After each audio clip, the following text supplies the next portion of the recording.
Twitch is acting up. Oh, it's here. Okay. Wait, what? Where are you here? Oh, for some reason, we're live on Twitch. Hi, Twitch. We're not ready yet, but we're here.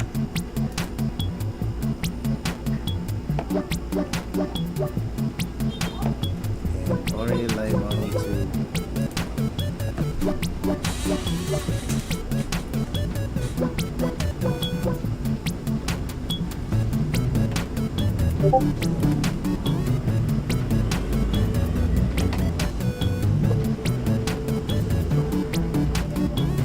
Okay. So how this will go is start out here.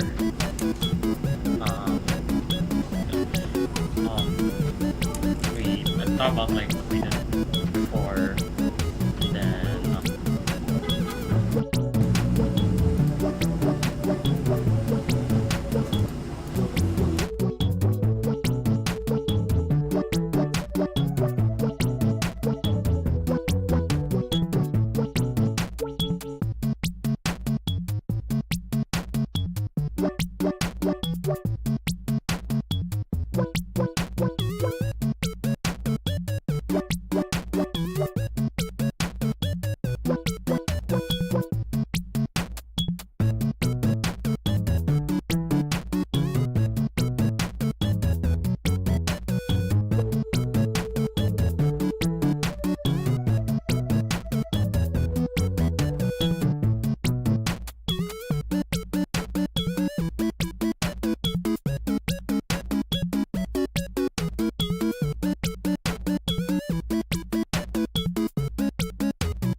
2, 1. Hey. All right. Hi guys. Hey guys, so welcome to our December art stream. So essentially, this is gonna be our chill, casual stream where we're gonna essentially just catch up on some things and we're gonna listen to our very own 3D artist, Clint Hennessy Kagang, or however you pronounce your name. But we're definitely super duper excited with what we have in store, especially with our studio plans about boosting up our portfolio. Hey. There, go ahead. Yeah. We're gonna Okay, yeah. be doing a bit of an introduction. So Oh, hi. okay. Yeah, Alright. so hi guys. Hello. Wait, yeah, we didn't introduce. I thought Ruben, you were gonna introduce everyone. All right, let's introduce everyone. Because we already introduced everyone the last stream. Okay.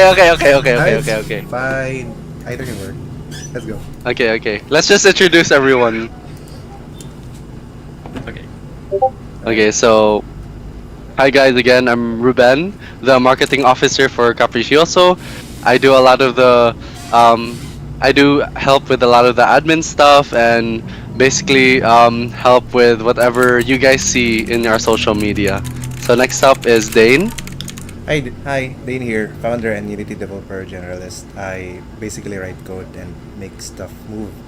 Thanks. Next, Woo! I'll just pass it to Boss Paras. Hello everyone, I'm Dobit, mostly on the back end stuff.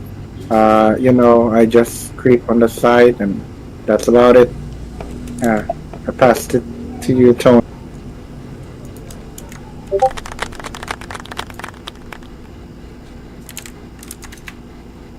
Who is it?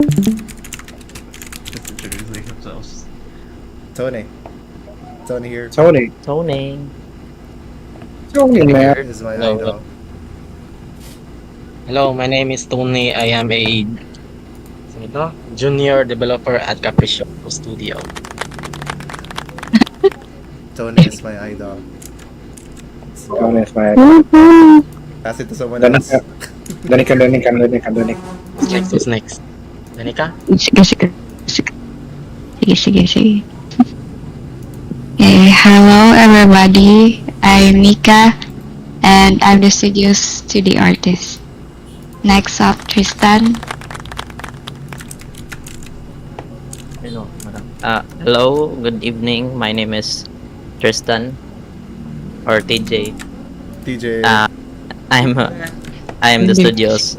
I'm one of the studios intern. Primarily doing game development. I can double it and give it to the next person. Actually,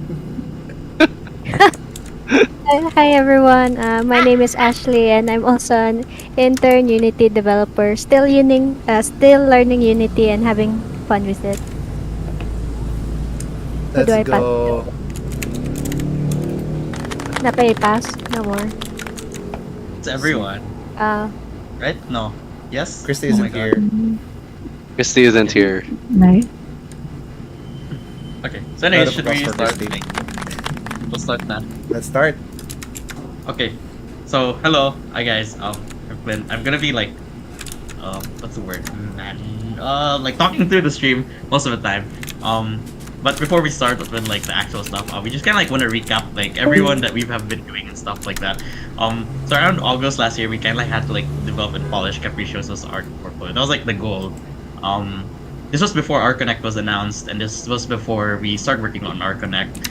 And then I think halfway through, we kind of like had to shift to our Connect, but we did have plans, right? We were like, oh, let's make concept work and 3D work and all that.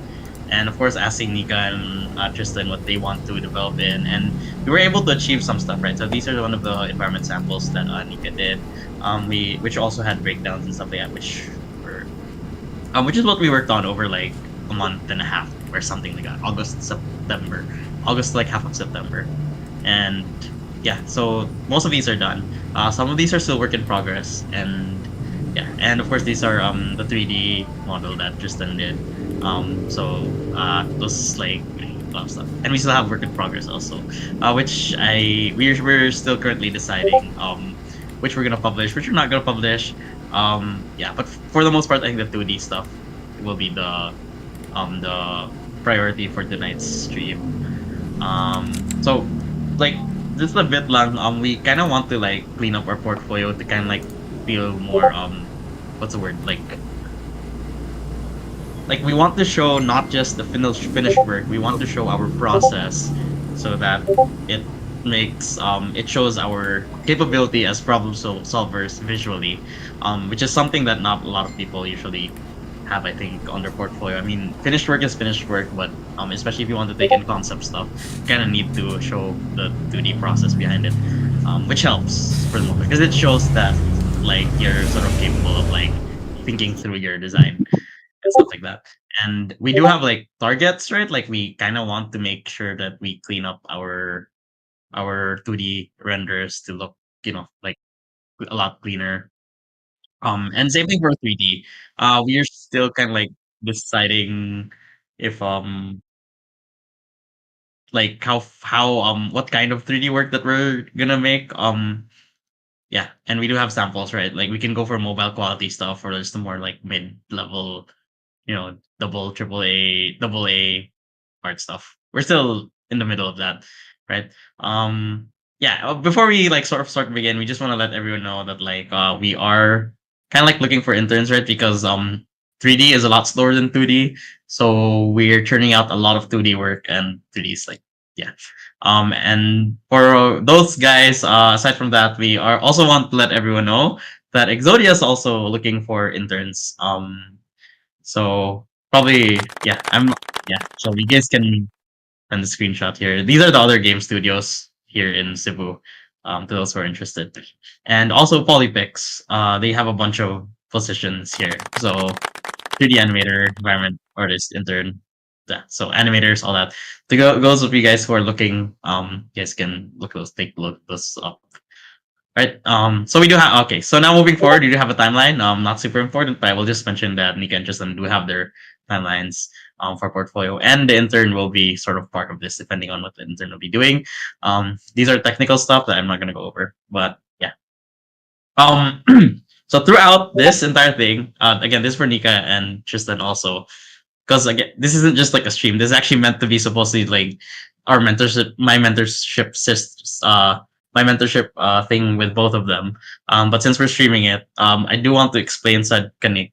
Okay, so I'm communicating this straight to Tristan and Nika said karon. So basically, aside from the stuff that we're doing for portfolio, right? There's stuff that you guys can do if you guys want to improve faster. But these are the more boring stuff. I want to say boring because they're not like I don't know, they're not super fun. Um, so for 2D, 3D, this is for 2D specifically, right? Doing these, I want to say like I encourage you to do them, but they're not required because they don't benefit the portfolio in the end, but they will benefit you as an artist on the long term. So doing these, which this is actually what we'll be discussing a lot later, to fix the stuff that we have for portfolio, and then doing these are also very useful, right? Just making generic material stuff. They're not really portfolio worthy because they don't look super impressive. But being able to make these is like it's really good mentally for you as like an artist. Like kind of like helps you out like how to paint these things and look better. Okay, and for 3D stuff, kind of like same thing.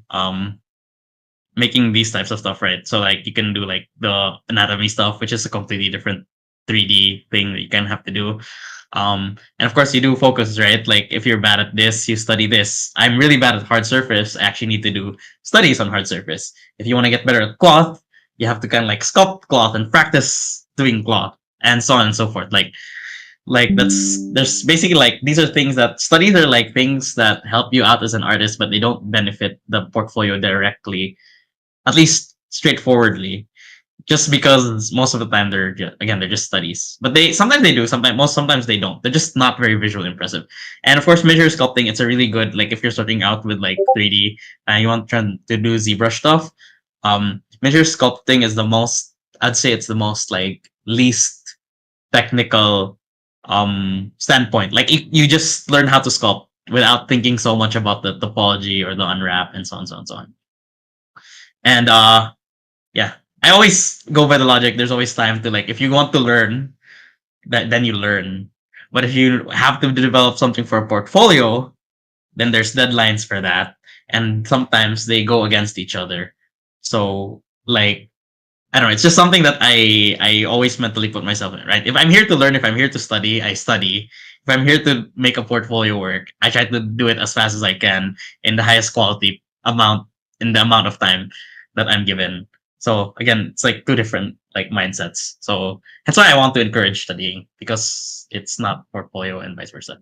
So these are just sample artworks that I'll not go too fast, but these are just sample artworks that I was, and yeah, haphazard stuff that we were discussing. And oh yeah, and also next probably January, February, Capriccioso will be announcing that I think we will be streaming this. I don't know if this is gonna happen, but we're we're cooking it up sort of that we will be having like a ZBrush like live stream / workshop with people, just because we do want to stream regularly. And I think the most, well, for me, I think like people sort of need to like they get into ZBrush because it's a really powerful tool, and I think it's not being taught enough, especially within Cebu. Yeah. And right, so yeah, we'll go ahead with like the 2D art review, which is the main bulk of this. I'll give myself like 10 minutes, no, 5, 7, 6 minutes for each artwork. This is actually specifically for Nika Gyud. But everyone here, whoever's on the stream, if they can pick some stuff up that benefits you or whatever, then it should. Okay. So just to give you guys like a round up on the stuff, right? I told them to pick stuff that they want to use as portfolio for the studio, and we'll start like we'll clean up like the stuff like to see like what we can improve. And there's some, for the most part, like okay, they're good, but like what can we like improve, right? What can we like make better, stuff like that. So so there's some stuff here like that I already see like first, like it's like somewhat easy to see. I did take note of them here. I'm opening Photoshop so you can see it. And we'll fix them one by one. So again, I'll draw over it and you guys can sort of like see. And then there's some stuff here that yeah. I'll go over it na lang just so that it's yeah. You know what? Now that I realize it, since it's like streaming, maybe like Nika or stuff have questions in while I'm doing them. I'm just like like if you wanted to ask, just feel free to ask. And stuff like that. It's your time to shine, chat. Should we start with this one? This kind of has a lot of stuff.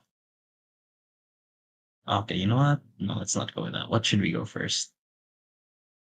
Let's go with this first. Is everything okay? Then like I don't know. I guess I'm just like paranoid. Yeah. Quit. You're talking too much. I'm also checking on another laptop. if everything's okay. Everything's okay so far. You're doing great, Glenn. Right. So this one, not super major, but something that I just want to bring up. This is not something that needs to be super fixed. But it is something that um yeah, again. So I'll use red marker so everyone can see. Um Basically, when you pose a character, right? And especially if in this case where she's sort of like standing within one leg, so the most simple way to kind of like to mentally connect this is you basically just draw a line from the back of the neck all the way. Oh no, it's not red. Let me change that to red. All the way to the ground. And this is like this is your center of balance. Okay. If if there is one side that feels like it's heavier than the other side, that means most likely your character is probably going to fall off. So in this case, right, she's currently standing with this leg and the back of her neck is here. Uh it that's why it's again it's not a bad pose. It just feels like she might be about to topple off. Um and again, this is assuming that she's completely standing. If she was in midair, then that would be sort of fine. So generally just to fix this, right? So if you guys technically like if you guys like um if you guys okay, so I'll draw over it. So if you guys try to like stand on one foot, um right. So let's say you're using this foot to kind of like plant yourself to the ground. This one will naturally incline in the middle. It goes towards because technically you are standing on one foot, so your balance will be relying on this foot to stand forward. So right now, the way Nika drew this foot, it's kind of like going straight, like down there. So that's why I would suggest to kind of like maybe double it that way, and this one will actually plant this. And super minor stuff. It's not a super big deal. I don't think it's to the point of like right. So something like that. That's the probably the first thing that I do. Um, this is another thing that like I would probably adjust, but um, it's only just to like make it like a bit more dynamic. Nice. In case lang again, this is in case that you want to fix this. You don't have to. Um, so what I'm doing is so first I fix this part, right, which is like the leg as a center of balance for the character. And the next part is since she is technically like on a very upright position, having this curve here is like kind of like super important because this one will naturally like face that way and then her torso will naturally face upwards. So if you try doing this in real life, right? Try arcing your back, like pointing your chest up, like how this character is. Naturally, your pelvis will point down. But this is just it just kind of like works that way. It's like how your like body works. So that's why I would adjust her to face up a bit more. Okay, so that's the first part of the pose that I would fix. Anyways, I hope you have the layers, Anne, so that you don't touch the other stuff. I'll just put this up dire para okay. So once that's kind of fixed, right? Just you fix your foot. The next thing that I kind of wanna adjust is the tangents. So I did mention that here. We'll do tangents first. So what are tangents? I think I did mention this before, but they're basically points that kind of like meet, that kind of like clash. And they generally just jar with the eye. So just to like bring up what are the tangents within this illustration. It's this part and this part and this part. So what you normally want to do is either you don't commit or you completely commit. So in this case, it's either you go completely that way with her hair, right, and make sure that it's covered, or you'd go the other route where you don't commit. So you basically just cut it off, like you know, either fix is fine. I know we had work before that had something like this. So again, it's sort of minor, but if you it sometimes tangents just, if you look at it, your eyes will just naturally like draw in there. So unless you're specifically doing it on purpose, normally you want to avoid tangents. So I'm gonna clean this up here and like fix the tangent there.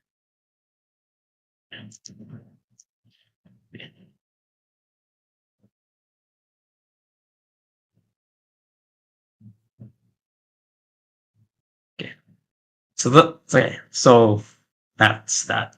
Next thing, this one's a bit this one's it's not super minor, but I guess I guess at first glance it doesn't seem like too much, but I think the more that you sort of like look at it, it is it can sort of like bother you. So right now, the way she's facing it, her body is kind of like directionally, it's this way, right?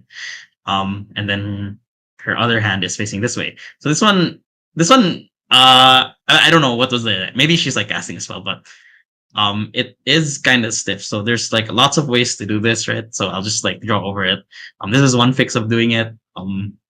This is up to Nika how she wants to do it, but it's just it's not a natural placement to your hand. So maybe she wants to, what would be a good pose for this?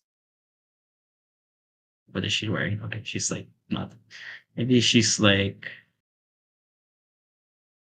no, something like that. That's getting like one way to.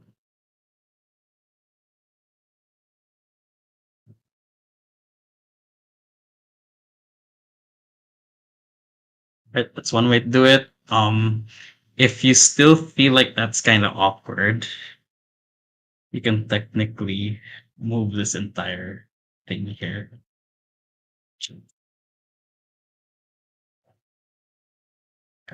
Oh my god, let's get to what's happening.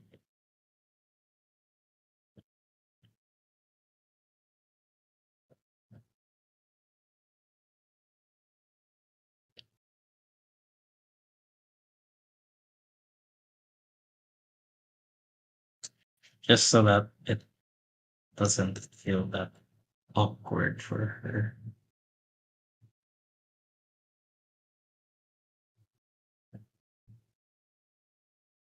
There. And then it's up to you what you want to do with this arm. I guess last time the reason why I think it felt awkward was because she was kind of like raising it forward, right, like upwards, but it was kind of like, let me show you guys what it was for.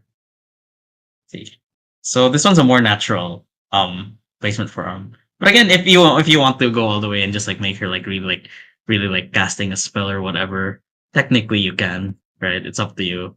Uh, it's up to you. This one's like it's up to you what you want to do with the pose. The other hand though, this one's like fine. Like this one, there's no problem with the other one. Okay. So that's how I would fix the arms. And then this one, this one's sort of optional, but I think this will clean it up. So right now, right, like if you look at this from like a whole image thing, her hair is technically behind her like body, right? And right now, it's causing like a lot of contrast, I guess, especially on the lower end. So what you can do is like to make the transitioning between the hair, and so that we know this is front and this is back, is just to add a bit of atmospheric perspective. So a really good example is this artwork here. My mouse scroll's kind of busted. So this is like an example where they can like super exaggerate it. Like if you look at like the stuff at the back, right, the contrast is a lot less than the stuff in the front. So that's something like you can sort of like do.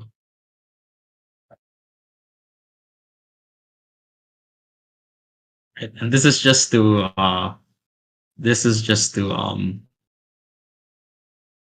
just to clean it up, I guess. Like, yeah, it doesn't have to be super exaggerated. It can just be subtle. But what you essentially want is stuff at the back are a little bit less contrasty. But this one's not part of it because this one's like the old one. Yeah. I'll just clean this up in case no, but just put that there. And then I think that's mostly it for this work. Like if you look at it, right, like for the most part, like everything's like already really cleaned up. There were just some stuff that I think to go to the execution part is better. This one somewhat minor. And actually this is somewhat easy to change. But probably just this part. Especially because she's kind of like lifting her legs, so I'd say like her calves are kind of, what's the word? They're engaged. So, but again, like this is like stylistically, it's kind of like up to you how you want to do this. It's not a super major thing.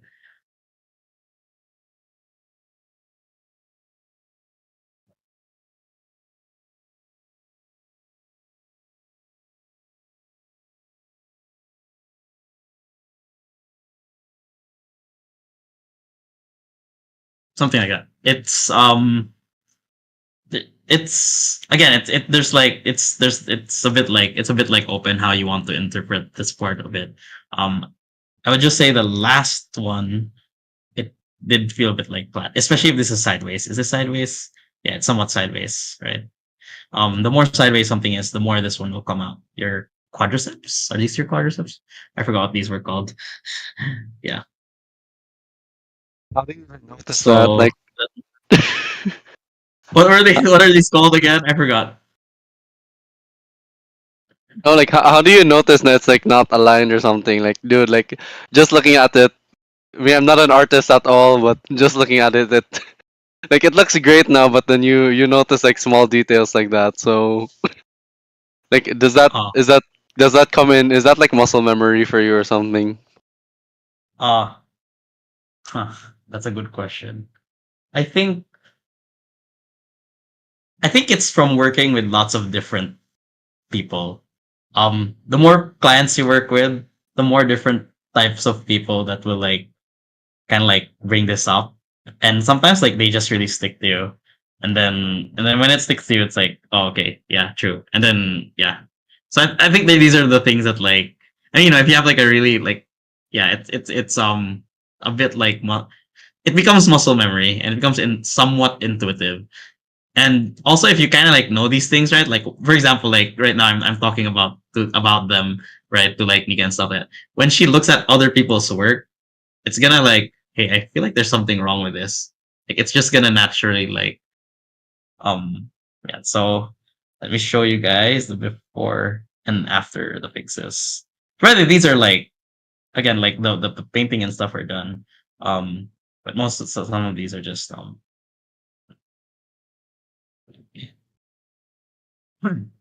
So again, this is not. So this just kind of like something like that. I did right here. I did right here's a day. Super minor stuff. There are some hard shapes that probably need some cleanup. So like I would kind of like just make these a bit more emphasize. Like if this is meant to be like a roof, right? At least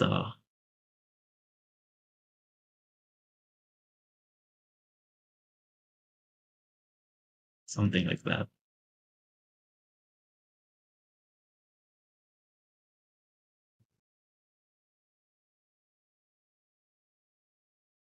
Something like that. And then you can just blur this. Actually, you can blur most of the background around. It's I guess the main emphasis thing that I want to emphasize was the, if it's meant to be hard, it should be a bit like chamfered or hard. Because if it looks like that, it can look like cloth, right? So like I guess the fastest way to fix it really good is just fix the edges, especially if it's meant to be hard thing. Then yeah, and then you these stuff, right? Like these are meant to be like the background raw, and then let's say you don't want to render it too much, just like shit. Oh my god. Blur,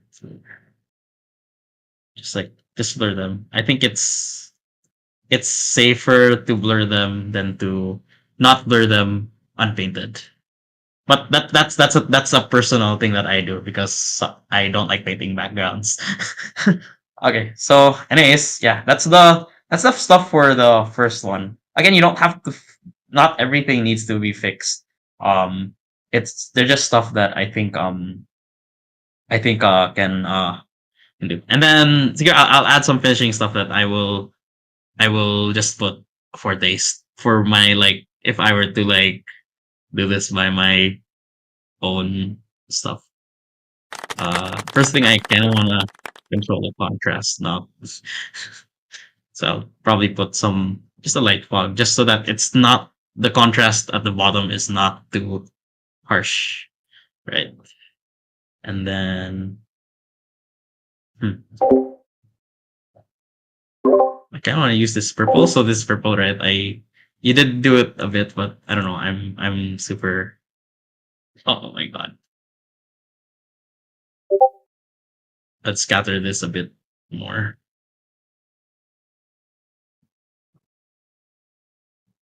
But are there people in the comments? I'm just kind of just curious, like if there's people ever there's not like I'm paranoid that like I'm talking and like there people are asking shit, but I'm not like I'm not giving attention. Yeah, there's quite a few people watching, 15 people. Say hi, guys.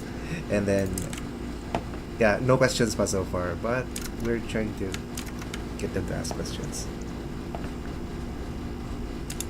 So anyone in chat, hello chat. So I just Be pick sure to ask your areas questions. that I kind of want to push the focus more, right? So that's what I'm basically trying to do. So that this area gets more emphasized than that area. Then, I think more or less that's this is all like this stuff.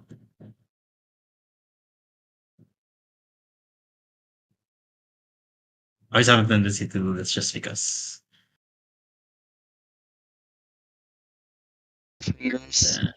Without making it look like sausages.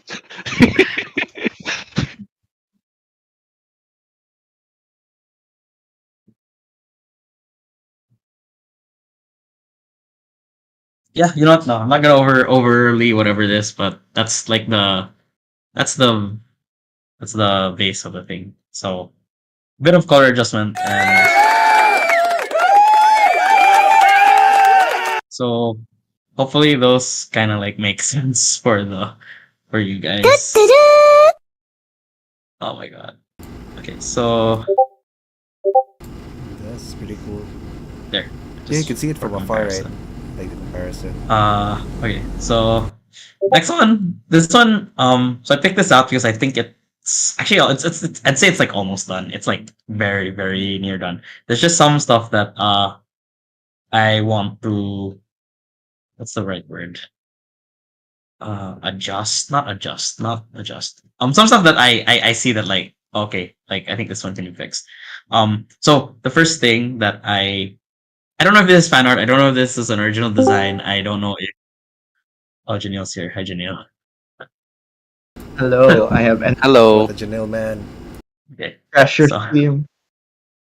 oh we are in the public hangout. Okay. So anyways, sorry Janelle. So for the first part, so this I know this is meant to be armored. So armor is usually like plate. It's usually thin. And then but it's usually up to the artist what kind of armor they kind of like want to emphasize it, what kind of like they want to design based it off on, right? There's like lots of different like armor stuff here, samples. Like I'll assume, right? Like let's assume that they're like you're going for like the more stylized stuff. So I think the main thing lang siguro is just the so normally when you have armor, like you still want to keep their what's the word? Their plane break. So to kind of like draw that right. It so right now like this is how the how the plates were kind of drawn. Um, just to give so like three-dimensionally, it looks kind of like something like that, right? And then this one, I assume it's like in front, right? So this is like in 2D in 3D terms, this is the topology. And then this one, so this is I know this is one part, right? And then this is like another part, right? So normally when you like just observation, you kind of want to keep the planes of the part that you're working for. So what do I mean by planes? It's just like you normally would want to keep like this area, and then it's up to the artist again. It's up to the design how they want to interpret this. Otherwise, like the armor becomes too round, which I guess if it's what you're going for, I guess it's fine. There's nothing too wrong with that. But what I would do to kind of I like want to fix keep the bust real round, so that's why it's that round. it, is this fan I art was confused how to commission original art design? the Okay, okay, indie sige, character. sige. Sige. It's kind of like let's try to.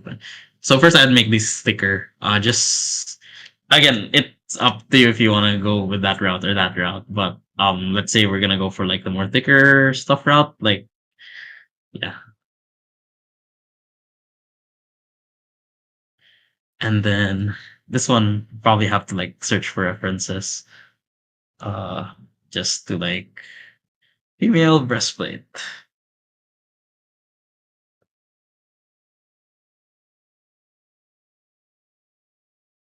So it's up to you. Right. So this is like a good example. I think like you can see that there's still a plane here. Like it kind of like notice how it still kind of like goes flat towards here, and then it slowly transition and softens towards this end. But at the end of the day, this part is like important, and maybe I kind of want to adjust this a bit.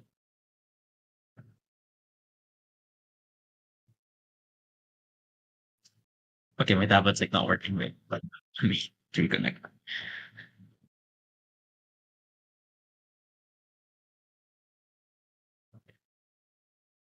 Let's take this. Let's warp.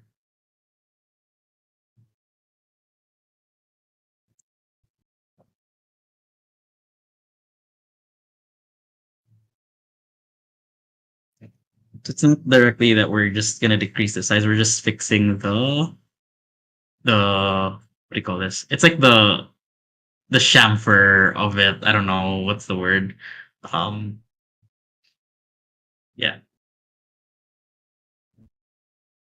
just so that they don't look too rounded. And again, this is not like any specific design or whatever. Uh,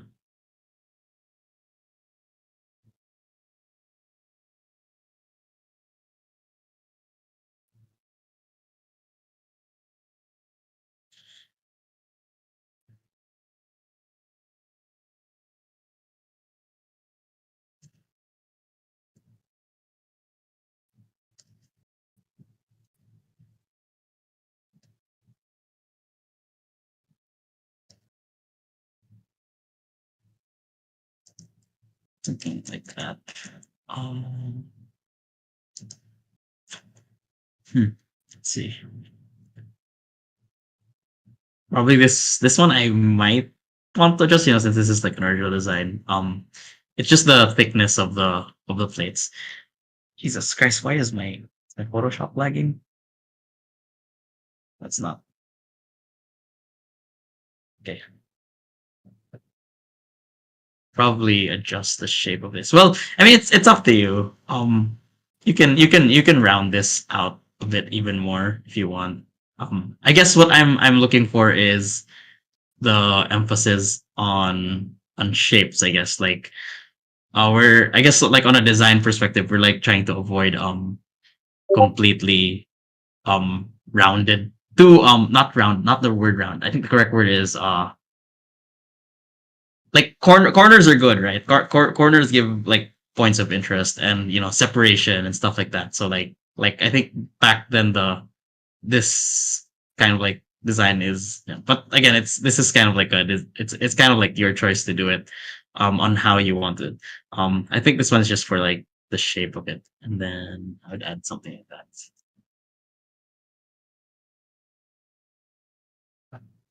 Some other stuff, I would say siguro it's like, so armor is like layered, right? So it's like multiple layers of armor. So I know this is a bit like kind of like figuring out which part, but normally you would have your breastplate as one entire piece, and then like so that you can still rotate your like upper torso. So this would be like one entire piece, stuff like that. Then you'd have like a second piece at the bottom, which is like maybe not as hard, or but it's a separate piece. See, but like all of these, right? They're just like they're somewhat like moduled after like the rib cage, lower rib cage.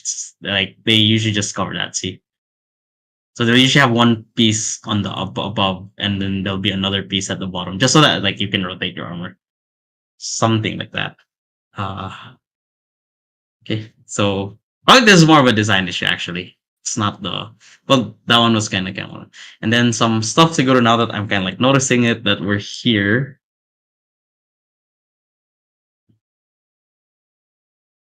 So her chest. This is like she's facing three quarters, right? This is her. This is where her chest is facing. This is her rib cage, probably here, something like that. Her shoulder right now is actually, there's a bit of misplacement, right?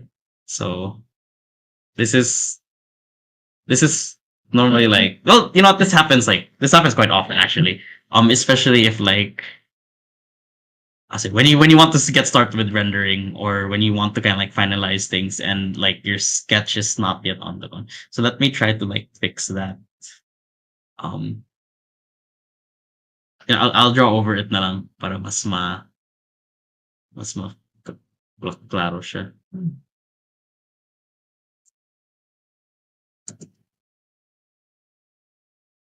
Okay, so this is her head. Not let me.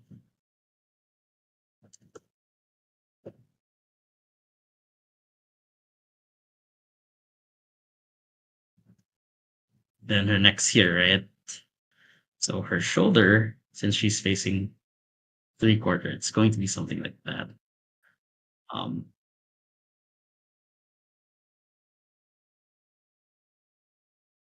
pelvis is here. It's fine. It's correct. Like it's okay.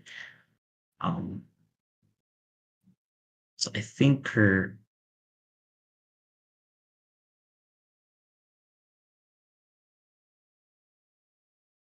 feel like her head would actually be somewhere here. Okay, we'll see. We'll see how the I'll try to draw. I'll get this part of it, and like I'll shift stuff around.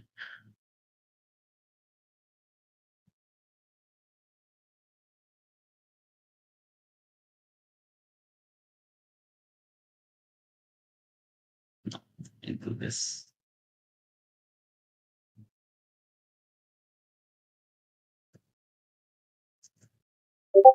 Okay, so get that there.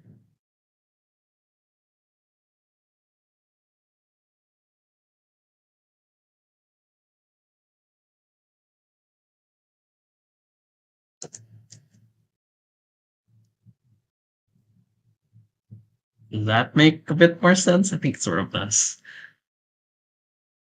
Then we'll erase this sword part here. Then I don't know. This one doesn't really matter. Like whatever.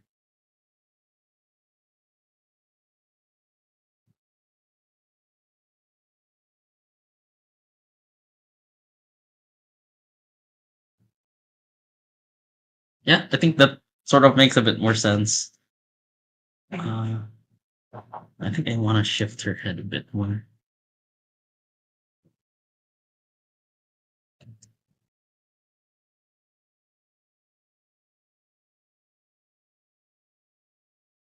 No, it's too much.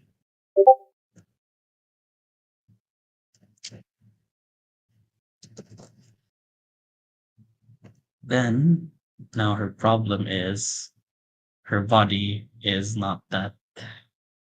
So what I want to do is I will take her entire upper body and tilt it a bit.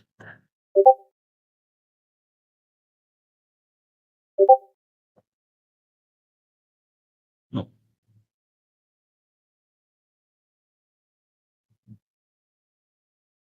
It's so quiet. I'm so nervous. We're like chatting a lot in chat. Oh man. Hey, do you want some questions? We don't What are the want to questions break now? your flow, Clint. But we're here. We're If here. not, No, if there is, with I don't know if there is. Kasi nag-focus na kagwayo ba? we'll just No, be, no, mas okay ka if na. We'll I just like, be like, I'm they're slaying down the so questions like, and then rapid if fire. wala akong like, oh shit, am I alone? What if na-disconnect ko and Oh, like, I no. didn't know, you know, Oh like, no! Don't worry, It's Clint. slaying. Overthinking. We have Try questions playing now that if you way. want to answer. okay, go. Actually, that will make me feel so much better. Okay. Sorry, we didn't want to break your flow, man. It seemed like you were in No, the go, zone. go. Please ask questions because I swear, like, Okay. So this is all listed down from general and some were from Facebook. How do you all get the sense for that stuff? the sense from the fixing stuff or like knowing what's right, wrong, stuff like I that. think knowing what's right, wrong, right, Dane? Is that what you meant? Yeah, it's more of a. How do you get the instinct? Or like, how do you develop intuition? Like watching videos and learning is sige. awesome, but that doesn't build intuition. Okay, Yep. so I just wanna, yeah, okay. I just wanna say, right? I made these mistakes. I swear to God. You know what? Let me even like pull out my DeviantArt back then, and I want to show you guys how my old stuff like,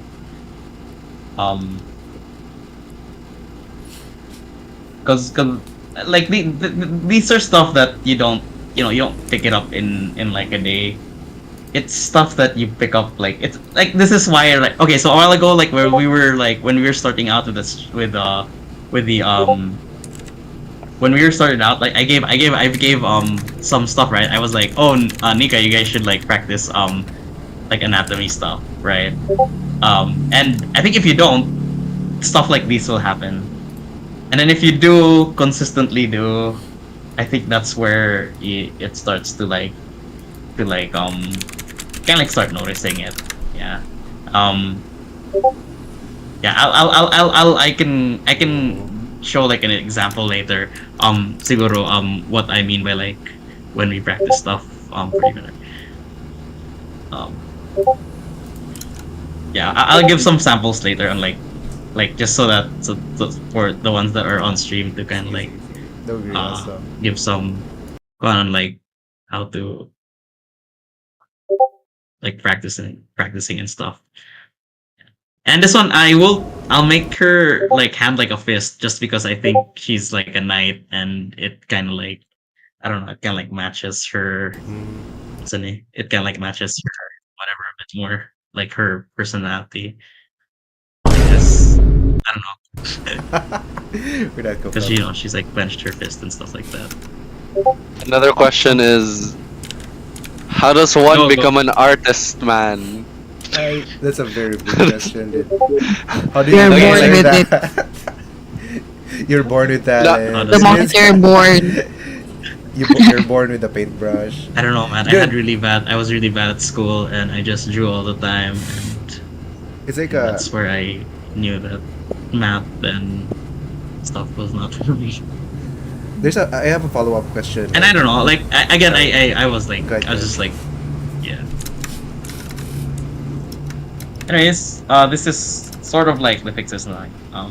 Again, a lot of it was I actually didn't notice the fix of the thing, but now that my God, what am I doing? Like now that I'm kind of like here, like I oh my God, okay, no,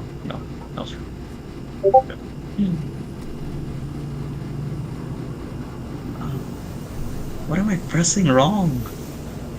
Okay, we'll go there. So again, like not not like just brush. We're just brushing through over like the main fixes.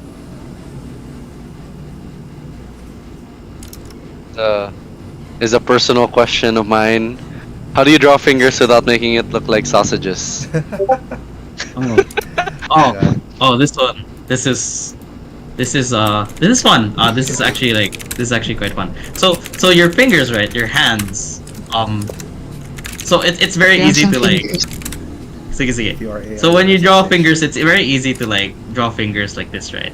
But the thing about fingers is they're not actually like shaped like that. They're shaped something like this. Slay hands. Slay Slay. It's not fingers. weird. Okay, so fingers are shaped like this. The upper end contains your knuckles, and the lower part is like where they usually will bend, right? So I think thinking about them this way kind of like makes you mentally how to say, like you're more like inclined to like, I don't know, like they will look a bit more like fingers. See? I'm amazed, dude. I'm amazed. Yeah, cause Dude, again, like sometimes dude. it's so easy to like, okay, like let me just draw the sausages, but then if you This raws sausages. you know Whoa. if you think Grated about them sausages. on these naingon ane, it becomes less like fingers. Dude, you make it look so easy. Like I could never do what you're doing right now on screen. Like you make it look right. Like I don't know. You guys make it look so easy. Yeah, there's a disconnect between Yeah, what but you see on screen that's and then the so process. important. But of course, you know, if you wanna go like some people do fingers like cute fingers, that's fine. You know, Mickey Mouse fingers, that's also fine. Not the best Art example, style. but yeah. Just make sure that like you know you have this part because the nail part actually shows. And same thing when you want to like draw fists and stuff like that. Like I'm not drawing it here because I don't have references and stuff like that. But you will start to notice. Let me pick that up. I think I put it somewhere here. If you know this part here, this curve here with your fingers, that's like pretty. This is like I don't know. It's important. Knuckles are important, especially if you have like, yeah. Anyways, that's the review for the second one. I hope they kind of like made sense. Hope they made sense. Question: They How make- exaggerated can dynamic poses be? Oh man, Break your bones. this one. break the bones. Okay, this as was long as this it looks one's good. fun question because I actually so this one's a bit by taste and it really depends what kind of art you want to do. That's why I always ask, hi, can you like okay like if you want to be an artist, like who do you aspire? So there's this guy that I really like his shit. Like he's like right, and the stuff that he does, like they're broken. Like he breaks his like exaggerated poses a lot, but that's up to the person if they you know they like Art that style. style or not. Yeah. So if you look at like his stuff, his posing stuff, like he really, yeah, I don't know. I'm a fan of his work. So TLDR, it's up to you. You know, but I still abide by the rule. If to like know the rules before you break them. So like they can be super exaggerated. You just need to make sure you're exaggerating it. Because if you're exaggerating it and you don't know you're actually exaggerating it, that's like a kind of like a bit of a different story, right? So these are really good. See? Cool. I'm learning a lot. So I'm learning a lot. I can ano- apply it. Viewers, applied I it. actually don't know. I don't know. I'm not my Facebook is not open, so I don't know how if we have viewers or not. we have like We have 15 people 15. watching. It's just gonna be Okay, a few okay. more at Twitch. Yeah. And Okay, then a few okay, more okay. on Facebook. That's cool. Yeah. I mean YouTube. So next is what layer effects are recommended to use for lighting effects, and which brushes do you recommend as well for lighting? Layers. Like an onion. Okay, so I'm kind of like basic. I only use multiply and overlay. But you know this is a thing that it's up to the person. You know, and it's developed. Like you know, if you keep on using these layers, they start to show on your art style or your personal style. And there's no right or wrong. You know, sometimes I use screen, sometimes I use soft light. Um, But for the most part, it's always multiply and overlay. But again, this your style develops, and depending on what you like, that your style will just start showing up based on what you use. So that's pretty much up to you. But I use multiply and overlay here, if that matters. Okay. So this one, there's just two things that I kind of want to fix here. Two and a half. Two and a half. This one it's a bit like the first one, but this one it's a bit more like clear here. Yeah, and it's just have questions, so that if someone has like questions or whatever, like they can like just like let me know, so that like it helps me more. Janil has a question, so I'll read it out loud unless Janil wants to say it himself. Okay. Wait, which question? Wait, which question? All I ask Probably the block one. is I'm just kidding. Oh no, which question? the how long it'll take and all that. That one.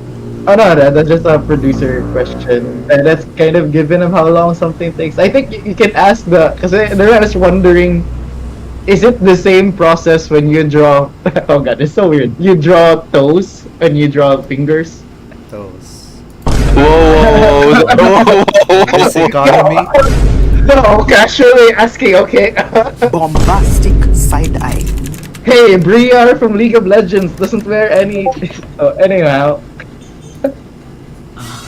Okay, I don't know. I don't know, man. Like those, like not allowed artwork shows those. No one usually draws feet, but some people do, I guess. Bombastic side eye. I don't know. That's an initial Bombastic question. side eye. Alright, got it. No, blame Briar from League. Anyway. Okay.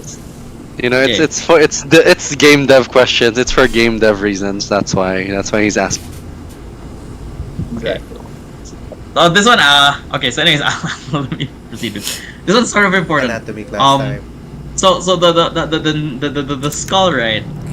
Is a bit like more anatomy. So if this is the skull, right? And this is your spine. Your skull sits on top of your spine, and it's kind of like notched there, like a thing. I don't know, like a thing. I don't know. What's that? Like that. It's like your skull's put on top of that like thing, and your skull can like rotate sideways, upwards, whatever, based on that. Okay, this is important because your neck can move around, but most of the time when you spin your head left, right, your neck gets pulled, but essentially the skull doesn't displace from there. Okay, so from what I want to kind of like right here, so back, right, this is your spine, right? This is your rib cage. Let's assume this is your rib cage, and then like let's assume this is your spine, something like that. And she's facing this way, but her skull is actually sit atop of like that. And then whatever direction she faces, this one does not move. Like this one does not lodge any other direction. Okay? So that's the first thing. And then the second thing is if her face is facing almost 3/4 to the front, right? So let's assume her face. Actually, this work, right? I always see this, like I think it's like in our, I don't know. I always see this artwork, so I always kind of like look at it, and I always kind of like mentally analyze like something that like I kind of like want to mentally fix or whatever. So, anyways, in the case she is facing this far forward, right? I actually bought this 3D here because I wanted to use her to like sample. She's kind of pouty because I don't know. I made fun of her. It doesn't really fun. But anyways, let me try to like emphasize what I'm trying to like. If she, because this one's a bit of this one is a bit of there's like a bit of perspective involved, so I want to use 3D because otherwise I'll have a hard time explaining it. So we know that she's facing backwards, so she's kind of like facing backwards, something like that. But at the same time, right, like your head can only rotate like so much, right? Like your head can only rotate like so much. So I'll assume that she's like facing like, I don't know, Let's not put it there. Let's put this here.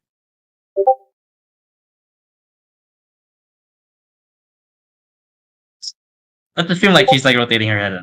So if her face completely rotated like this way to the point that like you can see her face from like a 3/4 perspective, right? This must mean that her back, because right now like her back is showing off 3/4 like that, right? Like if you look at like the artwork itself, but it's really hard to like completely go 3/4 where to the point you can see her second eye here. Otherwise, it's over rotated, which is like it's a bit hard to like see. So what I'm going to assume is it's not actually her face is probably rotated as much as it could, but it's not that her head is overly rotated. I think she's just facing a bit more 3/4. So I did try to look some references because again, there's like this limit, like, and this is I think the closest thing I could find. But she is really turning her back. And aside from that, I think to go all the way this now, her head can be seen completely 3/4. She is probably rotating her upper torso a bit more towards the back also. As you guys can try doing that pose in real life and try to see how far, like there's a camera behind you and you want to show 3/4 of your face like this. You kind of like feel it, like how far your limit is. So the first thing that I guess I want to fix this is the placement of her head.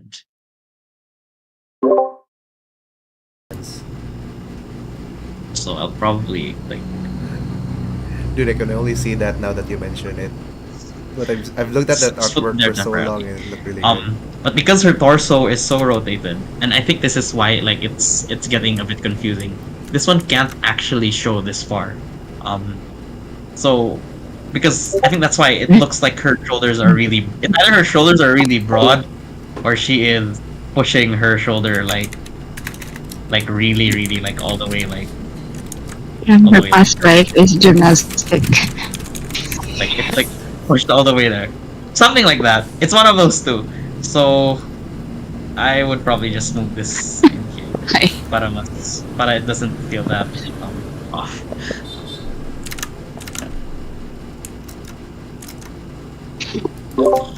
Right. Anatomy slaps. Just erase this here. Let me remove that. Then fix this. Also, I think her head can be a bit bigger. Just proportions wise. So her head is this big, right? And her upper torso is actually quite big for her. But it's fine. It's just like a small adjustment. Okay. I'm still trying to figure this out.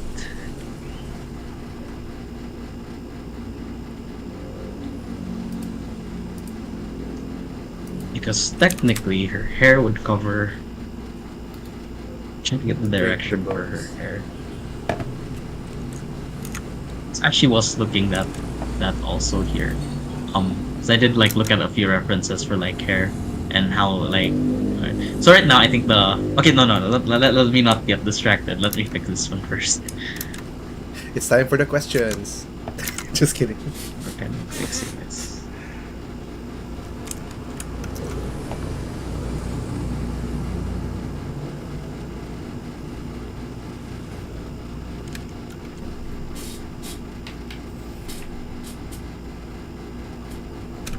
I think it's the placement of her neck that I'm having a hard time like figuring out.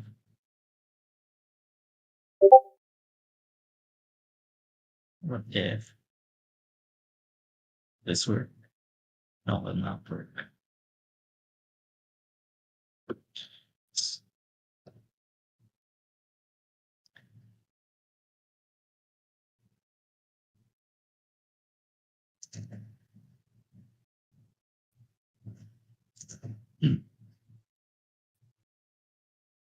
Okay, so I think it's getting closer there.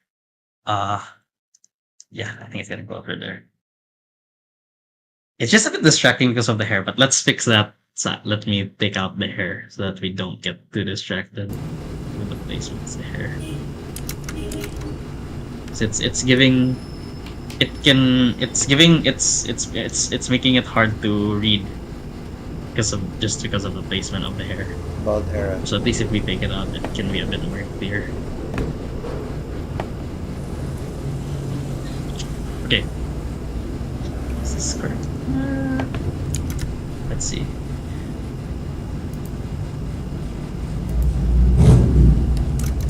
Neck. I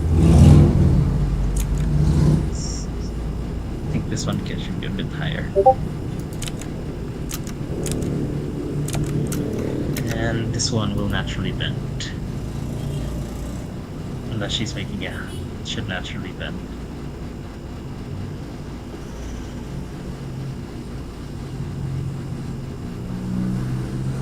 Does anyone have questions? Because like I'm running out of things to say. Shoot It just questions. So that's fine.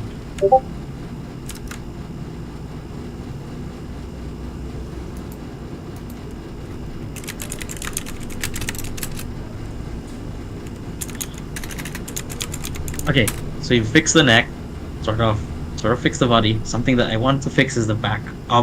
So back here is actually it's really long. Like this is the trapezius. And this is actually extends like all the way to like the lower back. So something like that.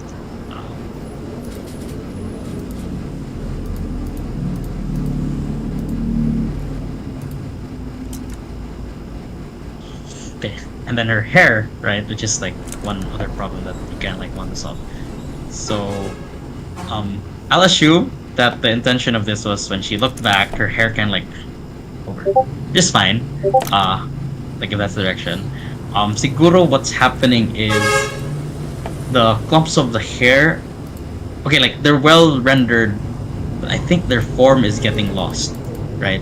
So that's why there's a bit of like, they're kind of like floating. So let's assume like she turned back and like her direction. So we're just gonna try to like draw it out, just hopefully so it makes a bit more sense. I don't know. I'm trying to like figure like this out. Like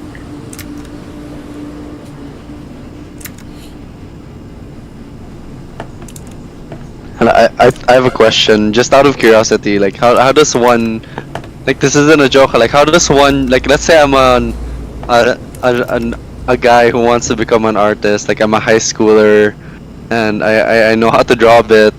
Where should I start so that I can essentially jumpstart my career? You know, like, you seem to have made a pretty lucrative career with art, wait, with just Myron, art. do you So want to draw? Do you want to become an artist? Is that No, what you're I'm just- going to?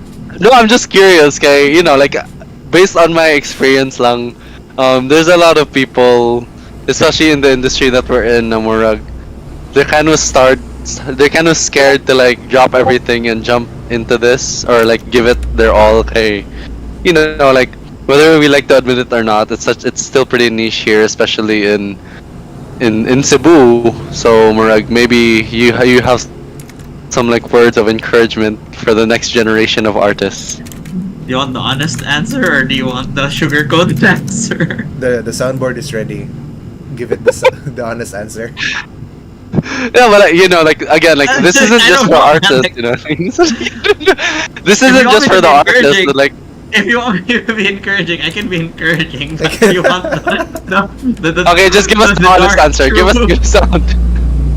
Give us okay, like is the starving artist a romantic? Like, is it wrong to romanticize being a starving artist? Like, is that really like? Do you really have to starve to become an artist, Clint? Okay, I don't think you have to be. You have to start being artist. But I will say, in this current world we live in, it sounds so terrible.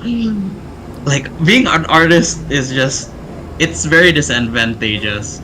In a sense, na like, especially if like, you know, because artists, right, we're so like attached to our work, and we always want like, you know, we want it to be good, and we always are so we're like the worst critics of ourselves. Like we want to be like, you know, we're always like, oh, I can be better, you know, oh, my anatomy needs improvement, you know, and it, you know, like we see so many other good people and stuff like that, and you know, like it's so, not really, like every artist to a certain extent feels that way. that they still have so much to fix, they have so much to improve on. It's like this forever treadmill of like getting better, right? And mentally, it's really not healthy. Like I swear, it's not a good place to be in, to think that you're not to consistently think that you're like quote unquote not good enough or whatever. Like it's not a good place to be in. So like that's just like it's like part of it, like, right? Especially because it's art, and it's like, I think someone mentioned like it's a bit like an extension of yourself. It's very easy to fall into that trap where you're just like, shit, like how do I, like, whatever, right? So that's the hard part. And then there's the challenge of like, how competitive it is if you want to get into the art industry, and like, how, like, the recent terrible layoffs with like so many studios recently on Twitter that I'm always reading and going paranoid about.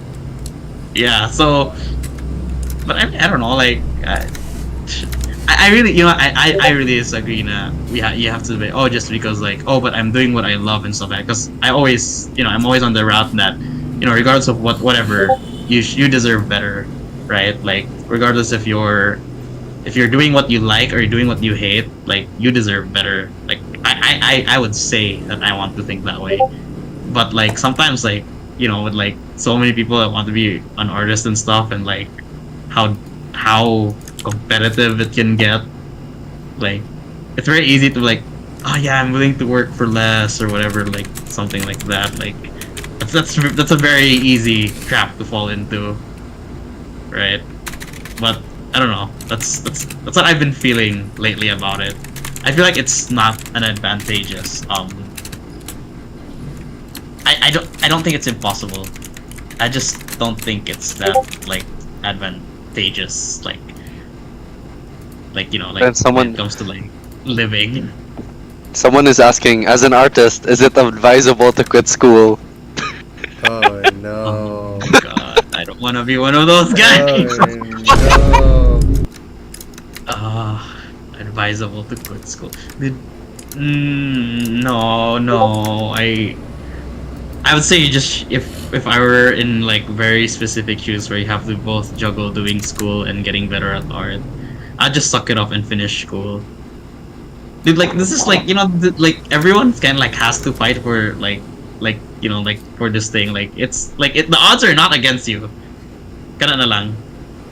If you choose to, like, it's not like, like I'm an artist or whatever, like, I have to feel so special about my career or anything like that. But I already said, like, the odds are not against you. Because like a lot of people kind of like want to get into it, and yeah, it's mentally very straining and exhausting and stuff like that. Ashley is asking, did you start drawing by learning the basics or by copying the style of your favorite show? And then how did it evolve from there? Oh my dude, let me show you. Now that we're here, actually, I opened here. this on my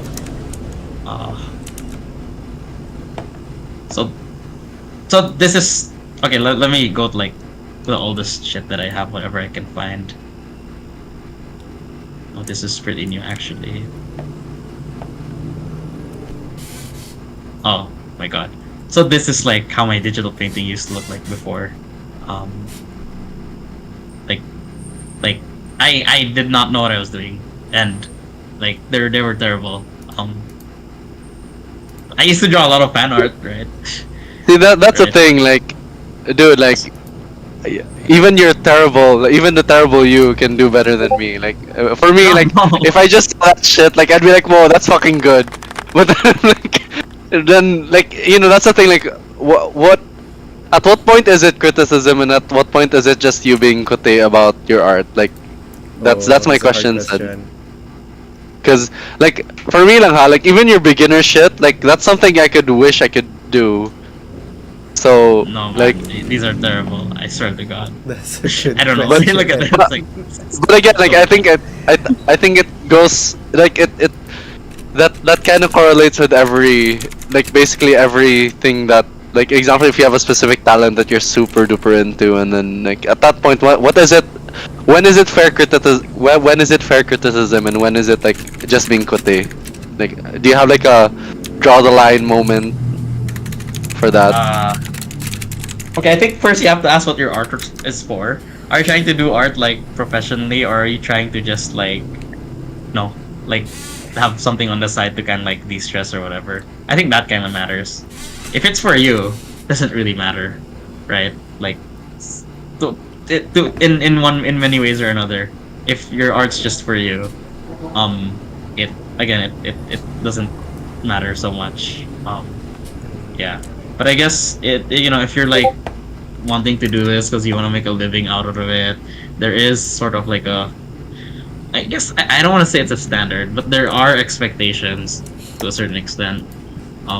And that one is like, when you go that route, right? Like the art that you do for other people, that's not for you anymore. I think that's something you have to mentally accept.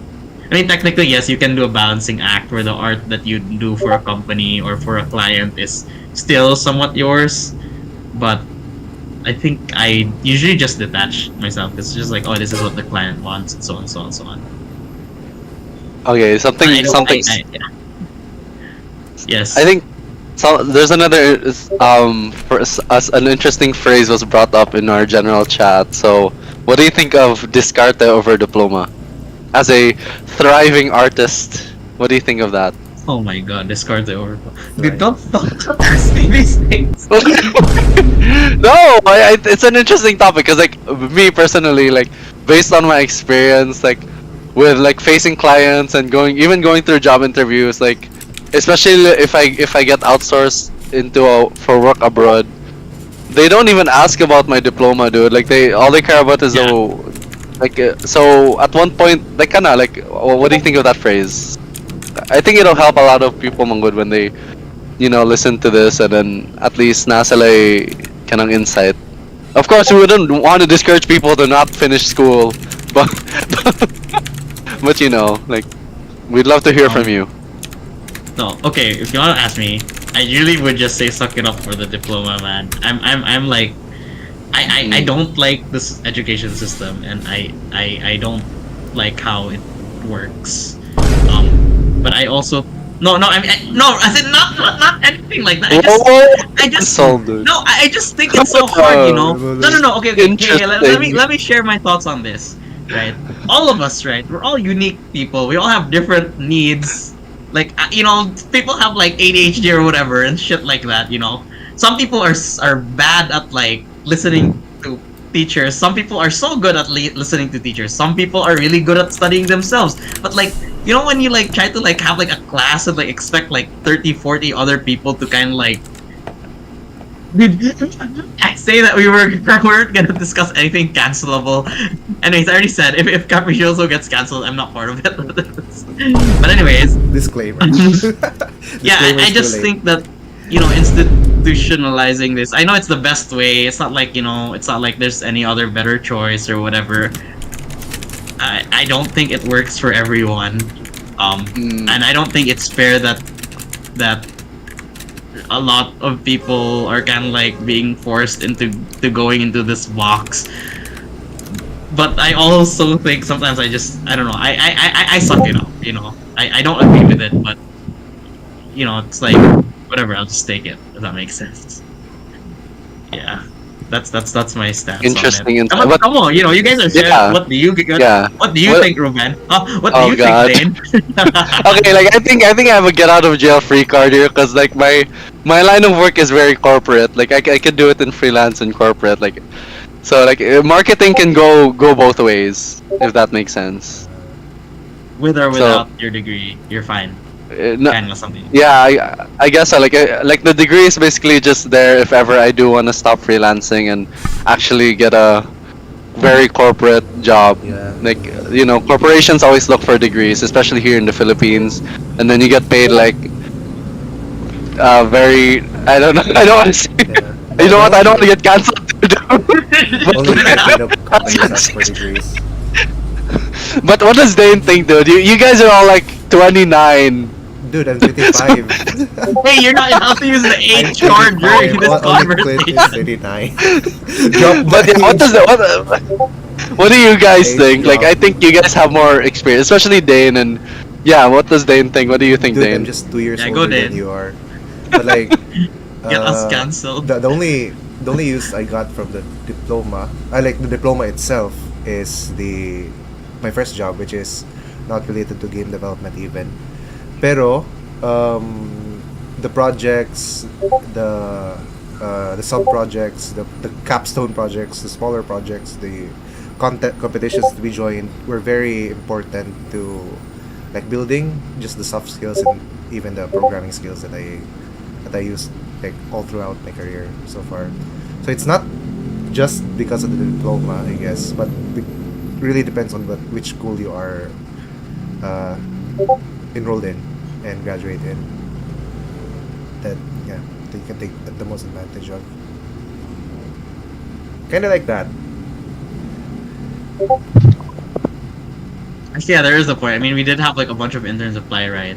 And I was thinking, like, siguro there are some that didn't like take it in school, and they don't have like even the portfolio that they make like during capstone projects. Like that's the closest thing you can get work experience. That's not even work experience, and you'd rather have that than have none, right? So yeah, actually, Dane brings up a nice point. Like it's not completely. Yeah. But if What you're does just ghosting in school, then that's a different thing. You what can't does just Janelle go- think? What is yeah, Janelle-san, producer. Oh, okay. There. Master No, I was producer. chatting in general. I would also say, it really depends on your circumstances. Like, if you're financially free, then who needs the degree? Oh, Wow, that yeah. rhymed. But yeah, Yeah. yeah, no. If you're financially free, that's why. Like if you can afford to not do anything and you're not on the streets, then yeah, go ahead, follow your passions. But if you're like, I have to pay the bills, I have to pay for my family, you kind of have to, like what Clint said, I guess, suck it up, because like Yeah. you have to pay the bills. Cause like I don't know, man. I suck. Yeah, I'm also on the side to suck it up. Like I Yeah. suck it up. Like I just, no, I just. Who's, Yeah, I mean, you know, the point. Alright, but yeah, but other than that though, cause like for example, I guess me and Dane, when we started, often ran Trident, I guess, and now I'm like, hey, I can talk about working on League or like Hades and things like that, but you know the survivorship bias. So it's like, yeah, That makes cool. sense. That makes I, sense. I succeeded, right? Like technically, like I can work on all these cool games, but like I'm like what, one amongst how many people who want to make games? I still remember that one person who applied to a game studio and their parent wouldn't allow them to work on the first day because they thought like it wasn't a real job and that the person was just gonna play games all day. I think you guys remember that. I think it was like through a friend of ours in the community. Then like he got hired, but the parent didn't allow them to go to work on the first day. But yeah, that was really like scary. I mean, I think that was one of the stigmas we were trying to clear out during Red Trident days, right? Because Yeah. that was such a thing, like 2017, like dude, like game dev wasn't like in Cebu, like it was always like, oh, people play games. So that's why I think that's why we had to like go to schools and like preach. Everything started with Clint. Yeah. No, Yeah. I don't want to say that. All right. Dude, we're all here. We're all here starting from Clint. Yeah, we're all here because of Clint. It's like, remember, imagine if I didn't go to that meeting, Clint, and like, yeah, imagine, yeah, I would No, be dude, no. at a corporate job. I would be I doing don't know. websites, man. I would be doing I that, would bro. no. I always feel like, sure, like one person can initiate it, right? But like, yeah, I don't wanna. I don't see it that way. We see it that way. No, no, Yes, we do. Yes, we do. no. We're the father and the god. The game No. I guess Okay, you know what? I was Amen. pissed, okay, because I wanted to do games, but there wasn't any in Cebu. I was pissed that I wanted to do games, there wasn't any in Cebu. That was like how it started. Okay, it was out of like It was out of that.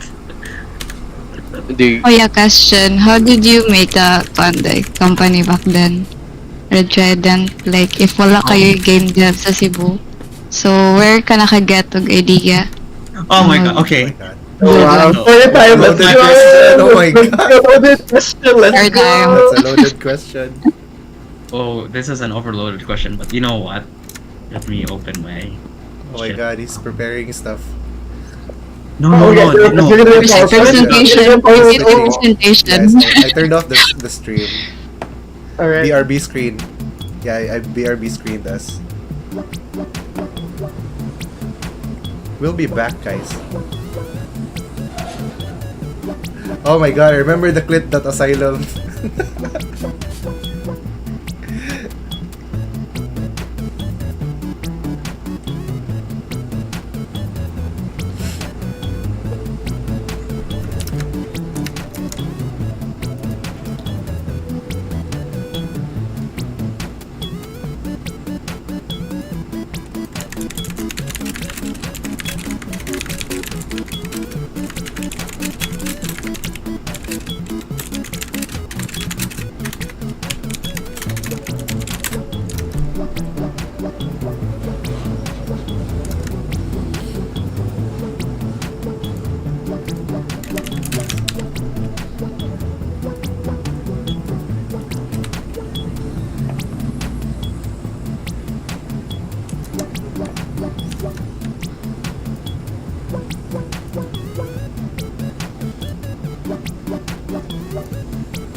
Oh.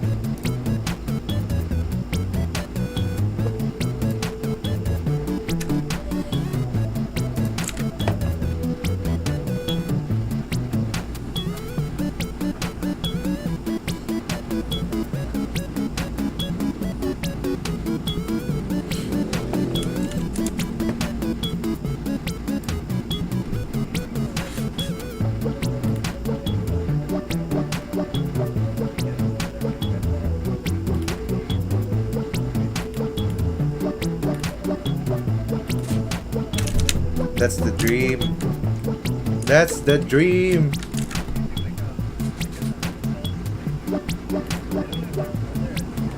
In Cebu, not yet. Not yet, not yet.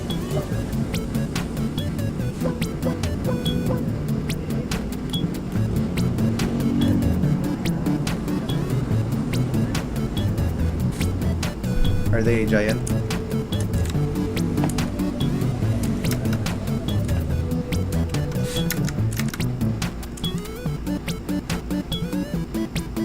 Gonna go back to the stream. Everything. Oh yeah. Yeah. Program it Everything. as. Okay, it's so bright. Uh, Not dark mode. yeah. Everything. All the Cebu Game Dev events, all the things we hosted, all the documentation is Still all here. there. Holy crap. Look, my intern submission is probably there. Like I passed Yes, because probably I'm the only. I passed because I was the only one who submitted. That is the best story. I keep telling that Cebu all the Game time, Dev, guys. San Carlos. My 2018 Global Game Jam. Just randomly open this. I didn't have a That's test empty. though. What the hell? Why didn't I get a test then? I don't know, man. I think I was so out of it that time already. Oh dang! Those days. JV and I actually joined this one. Oh yeah, dude, I remember that guy. Oh my god, that guy zoned. I remember guy that zoned. guy. That guy is zoned. Shout out I to JB. remember it. Hello. Prayers for Everything's here. Fabled Sky shit. Yeah. Like I kept everything here. It was in my this is the email that I don't open anymore because it's full of bad memories. Don't feel bad about your. Oh wow. Yeah, I don't even know what's in here. Dang memories. Regret that. First Friday. yeah. Anyways, nothing. This is just random shit from like my drive. That I. Oh, we had presentations all the time. Like, yeah, we had presentations all the time. Like every Friday, everyone would kind of like have to present their ideas and shit like that. Like, yeah, this was like, this was Josh's when he would update us for his VFX for the games. Like, shit, bro, like, this is like baby Josh. So Hey, he had like, he got him a job. It's really cool. yeah. Like everything's here, dude. Like like it's crazy that like these were all documented. Like I don't know, and they're all in like a very, see like everything, like all the effects like documented. I didn't think so much about it at first, but now I'm looking at them now and how compiled they look. Like it actually seems pretty legit. Super legit, man. Yeah, but oh, this is the voice actor. This is the voice acting pitch document when we were looking for voice actors for character. Janelle's best period, favorite period. No, it's cool because like one is a famous VTuber already. Like the person who applied for us, Clint, is a famous VTuber. But yeah. Oh, and which there's one? Who? I think she wanted for Mara, but the Mara's was like taken by the one who voiced Emilia from ReZero. But yeah. But yeah, basta she's pretty famous. I don't want to name drop it because like she's, I know, Hololive things. Anyways, yeah. Really? Holy shit. Yeah. No, I'm not kidding. Holy shit. I will That's grace big time. privately with knowledge. Private forbidden Send the knowledge. ping.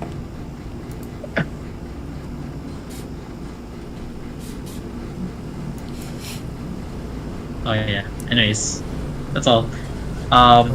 Going back to this, these are just stuff for Nika stuff. The anatomy corrections. I'll send them here. I'll compile them.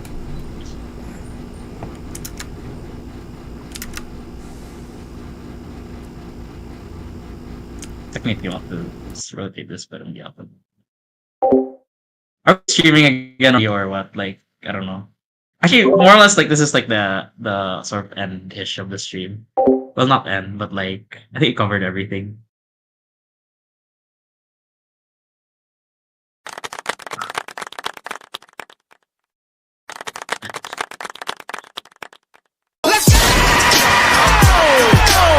So Nick, you don't have to make all the changes. You can just pick which ones you want to change. These are just stuff that I see are stuff that you can work on. I'll send you the pure para you have references for them. My question in general.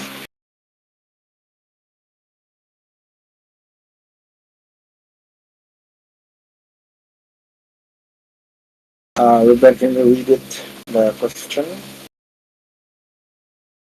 For sure. So the one question in general is, in this age of many talents and competing AIs, what advice can you give to someone who can't decide what part of the pipeline should they focus on?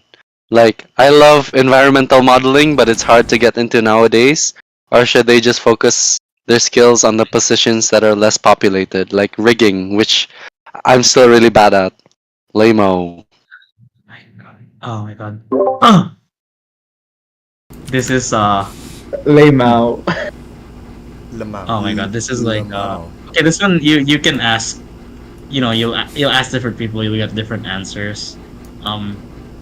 If you want to ask me, and this is going to be the same because okay, I'll tell you a dilemma that I have. I like doing stylized art and I like stuff that are simple and clean and small, like things like League, things like Warcraft 3. I like doing that type of stuff, and there's no hype in that shit, man.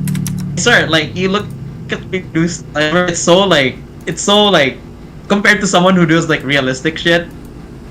The people that do the realistic stuff, they get more like wow factor because it looks like the stuff they do is so hard, which it is.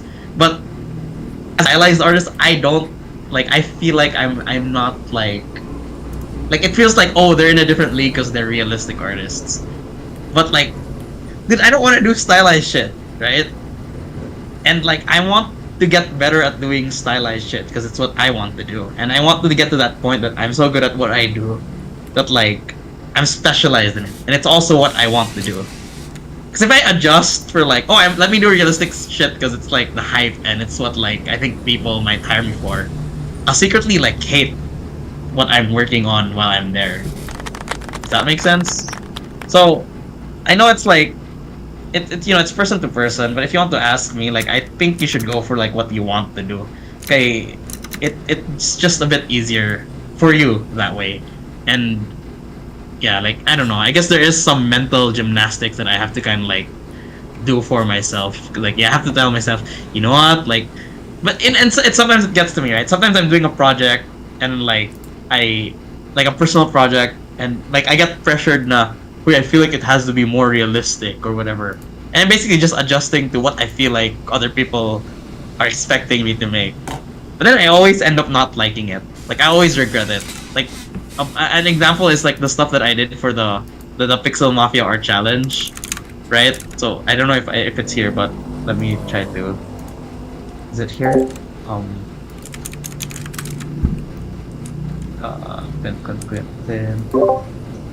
Like when I was doing the Pixel Mafia Art Challenge, I there was so much pressure on me to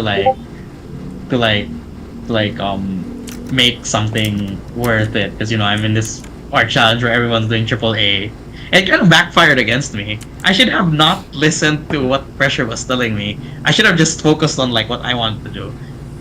If that makes sense, because like at the end of the thing, right? Like it wasn't that it backfired. I'll open my Facebook. It's somewhere there. And I actually want to go into detail with this. Okay. I think it will. You know, since we. BRB.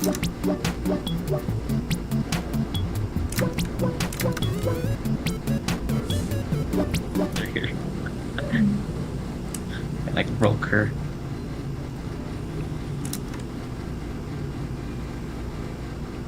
Are there still people watching the stream? How many watchers do you have? 19 now. Oh, okay, okay. Say hi. No, to we should not 19 be. people. What was that? Wait, let me check. Look, where did I post that? I posted my Pixel Mafia somewhere.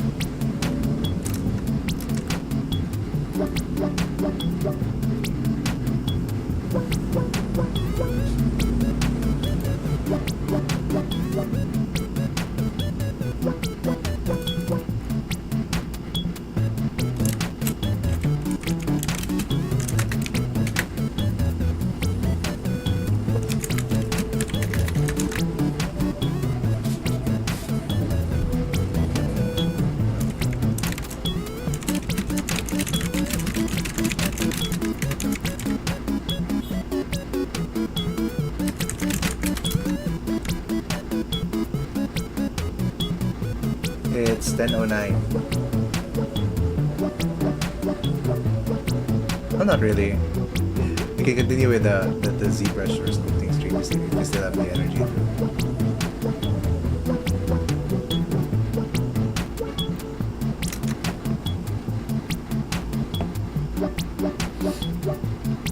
Oh, dang. Someone's got another loaded question. Are we live again? Yeah, we're live again. Yes, still live. Yeah. Okay. If you can, someone's asking if you can turn back the time and pick another passion for yourself, would you still pick the arts? Sometimes I lay in bed at night thinking about what I'm doing. Oh, sorry, wrong soundboard. Is this for me or is this for like, or is this specifically for me? I guess for you, but everyone can answer if they Everyone want can to. answer. Yeah, I know, it's a very general question. We're in game dev. Okay, all of us will get kind of hit with this answer, with this question. Yes.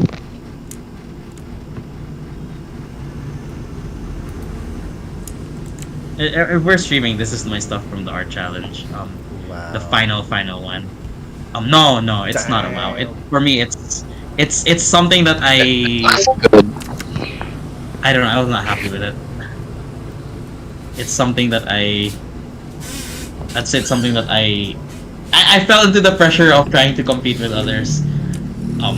And I should not have. And it actually again it worked against me. Like, I mean, it's still sort of stylized. It was just that like I tried to like make some stuff like really realistic, like her skin and stuff like that, and like it just needs to look good. It doesn't have to be realistic, and that it kind of like muddled the identity of the character. Like now it's like kind of like all over the place. I should have just stick to like keep it clean, keep it simple, keep it League-ish.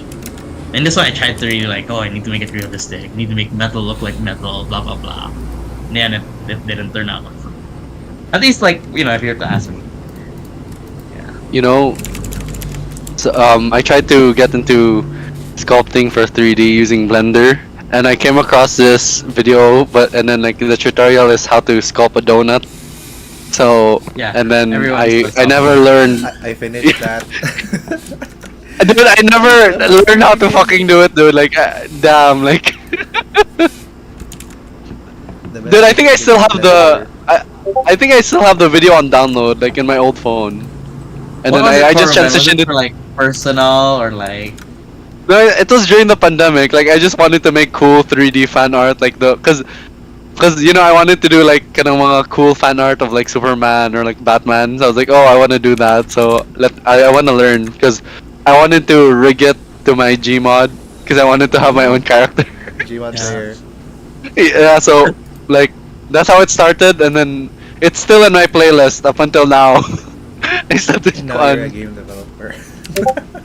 I feel like deep down inside Ruben's secretly like an artist, like, you know, it's like there's so many people like that are like that. They're like artists, but they like stopped drawing at some point in their life and they went for a career switch. I don't know.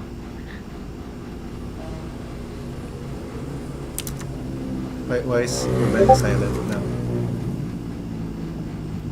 Because I'm not super happy with this.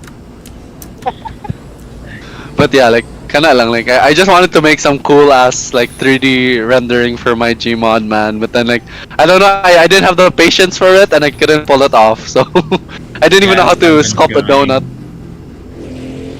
What's Gmod? It's a game that you can mod a lot. Okay, I thought it was like Think of it like Roblox. virtual whatever.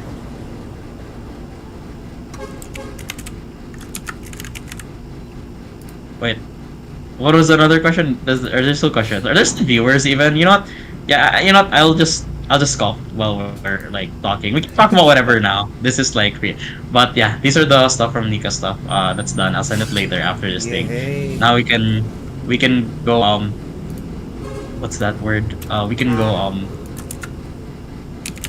what was that? Were you just talking about random shit? Let's do the ZBrush We're just talking about random shit. Wait, let me No, the podcast. That's the right word. Podcast. Ah yeah, do you guys want to invite do you want to invite chat to the channel? Wait there. Yeah, go. I mean, But Let's well, go for it. as long as they're not awkward.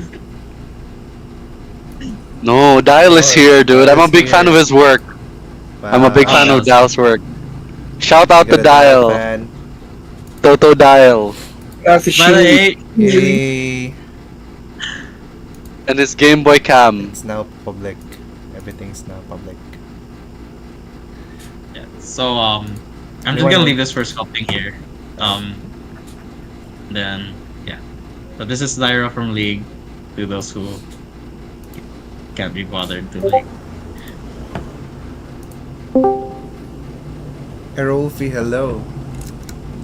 Oh, But we're not gonna play Valheim yet. really? Maybe in another hour. Just kidding. Hey Shreds! It's Jovert. Joker. Not a Jobert man. Hi, Shreds. Okay. Oh hey, we got more people. Kim Sanwa. Wait, I'm gonna try to make it fit the stream. So it's a nice stream so far. Yeah, people are learning so much. Yeah. You try to prosper. Did they? I don't know, man. I'm just kidding. Yay!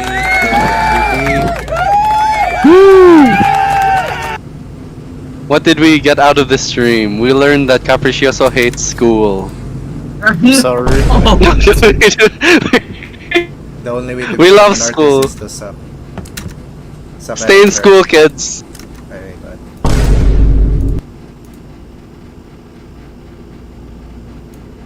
Okay, so for the record, I don't hate school.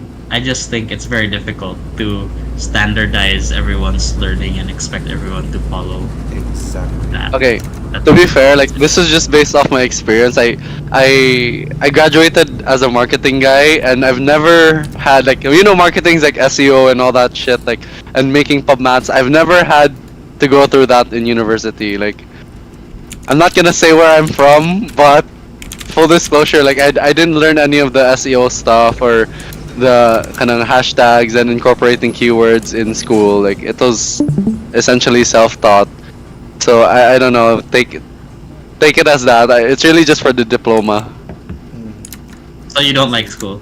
So you don't like school? No, it's just that like like I just no, I love school, dude. I just didn't think that dude. In school we were learning about mail marketing, like literally preparing fucking like letters to put into people's mailboxes and all that. Like it's that stupid. Maybe it's just the school system here in Cebu, in that specific university. But What specific Like- university? I don't know what you're talking about. Bro, we go to the same school. I'm just kidding. Oh my god, name. That's like a lot of hints, bro. But yeah, I don't know, man. Like, Yeah, We But go to I different don't know. schools. yeah. But I guess my opinion on schools though, because actually we did talk about this with other producers outside like the Philippines and stuff. They also have that kind of issue, because like if you're looking for a game dev job, at least for producers, okay, disclaimer, you try to not apply between June and July because that's where the fresh graduates are. And usually internship positions or associate producers, like openings, like from Blizzard, Riot, things like that, they also open around those times, but like you have a lot of competition. So yeah. But for me though, it's just like school, remember, okay, it's really a lot of, they teach you what you might use. A lot of it is what you learn from school and you apply it in your day to day. Like, the one thing I pull from my engineering degree is like engineering management, and I still like remember how to use it in my production job because project management. Do not mind the acronym because I call it POLSI. Not because it sounds something else, but because it's like planning, organizing, leading, and controlling, like a management thing. Bombastic But side yes, that's something I still remember to this day. I have never studied for that class, but it's something that I take with me everywhere I go, at least as a producer. So yeah.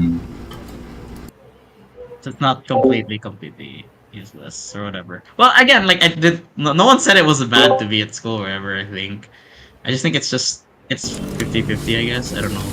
Like it's not for everyone. Depends or on your doesn't audience. it doesn't always work for everyone. Ashley, School gives depression. yeah. Ashley said, "I'm working in game dev, but my course is comp sci. What went wrong?" We don't have a game dev course yet. That's basically it. What degrees? Outside have degrees? What new degrees do you talk about here? Meanwhile, Janelle be literally from engineering. Somehow. Yeah, got literally combined. Somehow computer got engineering, and now I manage projects. The fuck, man? How did I reach here? I've got a question. combined. Yeah, what's up? Do you need a diploma to join a game development company? No. No. way. No. Same thing that Okay, people say. okay. You need a portfolio. So I think the question's kind of like too loaded. I don't think you need a diploma, but I think if you like what we mentioned a while ago, then like the people who went to school for it has like a portfolio with it, which is like the closest thing they Yeah. that you would have to like closest thing to have to work. Yeah, but not just I think that. that's the School sometimes also comes with connections, the literally just experience with working with other people in general. That's super important when starting. I don't think that's something you can get by. I think you can still get it even if you don't go to school, but that would be a bit more difficult without school. Working with Makes other sense. people, making more portfolio stuff. yeah. You know, getting forced to do portfolio because you will probably get lazy to do it. Too lazy to do it. Yeah, it's really, really hard to do. Like, well, I mean, it depends on the person. I know some people who can do it, but those people are gifted. So I don't know. Depends how gifted you think you are. Pro male sniffer from 3 months to 2 years of age.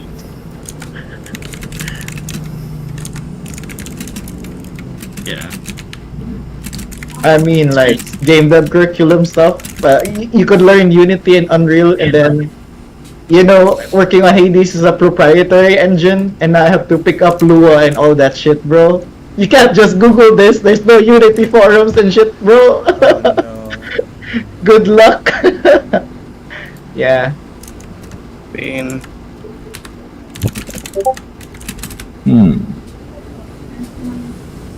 Wait, sorry. Someone wants to join the Discord. But it's expired. Actually, let me check the Facebook. Are there questions that we still missed or whatever? There are a few, I think, that hasn't been asked yet.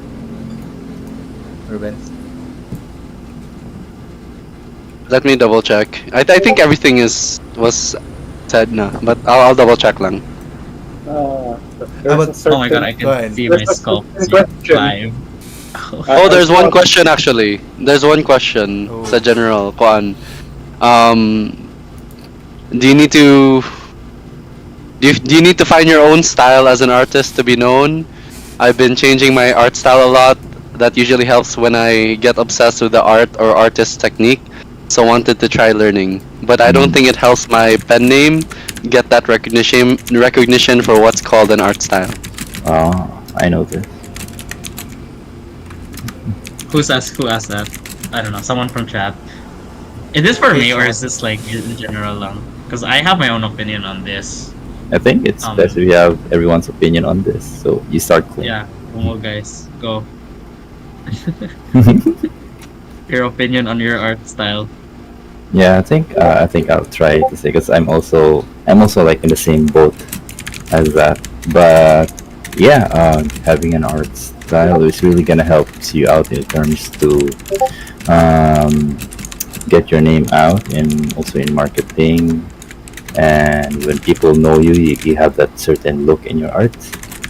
So it helps a lot, but I don't think it's something that you should pressure or really be serious about, because it's like it's good. Also, you have that mindset if you want to learn, you see something new, let's try it out. Yeah, you should do that. Continue doing that because eventually it will naturally come to you with all those skills that you have learned along on your journey. You will form into something that is uniquely you, and then other than that, it will help you become very flexible, and it will offer a lot of opportunities and jobs for you. If you are like a flexible artist, you can do this and that. Yeah, you have an edge over other artists who's just a one-trick pony, if that's a harsh way of putting it. So yeah, that's my opinion on that. Oh, we got Shreds here. By the way, follow him, Shreds. I don't agree with that. Did I call you Shreds? You call Jober? I don't know. Shreds kind of has a point. Like, I'm sorry. Don't him, bro. Don't dox him, bro. I think we all know each other here, so I don't mind. Yeah. Fun, man. I can agree. Like, I wouldn't pressure myself into like a style. That's. But I also agree. Your style develops like as you work on different shit. Someone asked me, right, what layers do you use? I use multiply and overlay. That's why my stuff look like they have multiply and overlay, because it's what I just use for me. And then yeah, I also agree. Like, you know, when you work on client work, like sometimes you'll like have to adapt to like an art style that's not yours, and yeah. So So Mm. yeah, actually, more or less the point. Like yeah, most of them are like what Shred said.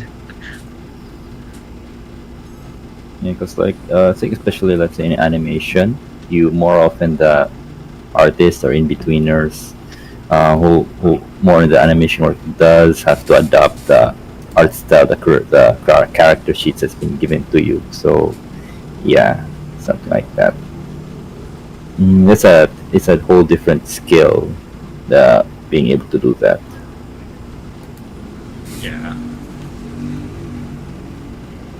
So again, going back, if you're doing work for other people, like I don't know. For me, I mentally what's the word? Like it's different. Okay, it's not for you. Murag.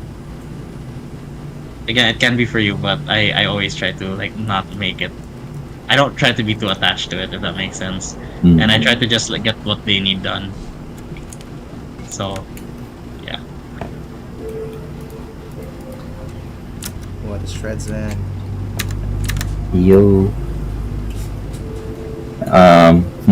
Janelle. I'm continuing the super secret project. Oh, nice. Okay, can't wait. Let's go. Yeah. Is this Side I have super officially secret part. I the also official have. Okay, I announcement? have super secret It's getting projects also. competitive now. I also have a super secret project. No, it's fine. Just joking. What you're doing 3D over there? I can't. I cannot. This is for some stuff. It's a super secret project. I can't share about it. Joel. Right, Another right question. question, general. What's a game/animation franchise that you want to work for someday? I swear to God, if Ruby decides to have a gotcha, I'm gonna fly myself. Gotcha. Like, what's a animation franchise that you want to work for eventually? Who's this for? Okay. Anyone want to answer? But probably Clint. Hmm. Clint has dibs. Oh man. Oh man. I don't even know. Like I used to tell myself like I want to work for this franchise, that franchise, but like after I've been to like corporate life and like I don't know if it's even worth it. If that makes sense. Like I'm already in a mindset that I just want to work for something fun and I want to be in like a good environment and I want like yeah. It's not really about the franchise anymore. It's about the work environment. Yeah. I used to think it was a franchise, but I guess I can like go. I'd rather work on somewhere happy than somewhere miserable. But I'm working on the best project that people seem to want to work on. I see. Which I think it's I don't know. I don't know. For me, I think it's a mature decision to, for me at least. If you want to ask me, I think it's a mature mindset to think about it. Like, to add, a lot of people want to work on XY project, but like, what if like your coworkers suck, or what if the company's toxic or something like that? I don't want to have that, right? So, yeah. Natural school environment. Yeah.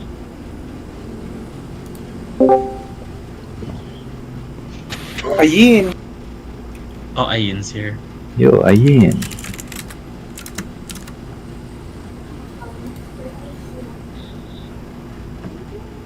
Just random art stream. People start joining in. Let's go. It's fine. Hey, Ayin is here. Also, there's a PNG tuber. Who's this? I don't recognize the person. There's a what? There's a PNG tuber. Like a really good one. I think that's Mori. Hello. Thanks for joining. Nikki. Yeah, I think that's mine. I'm sorry.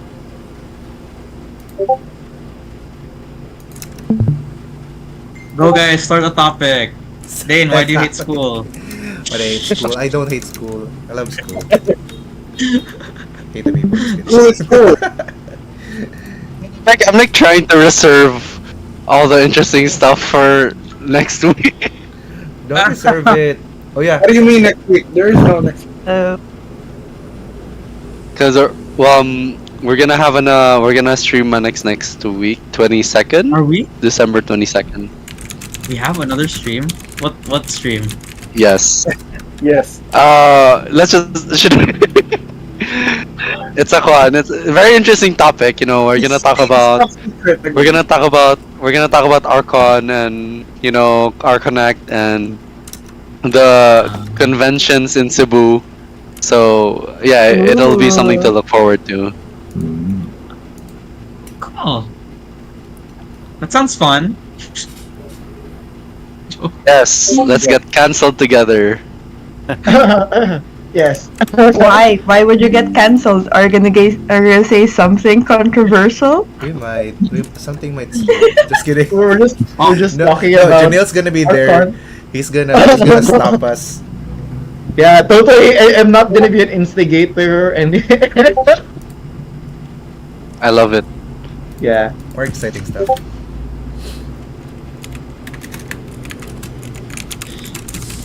So, any more questions? Any more, whatever? What do you guys? Let me check. Let me check. Wait, someone wants to chill with us. Wait.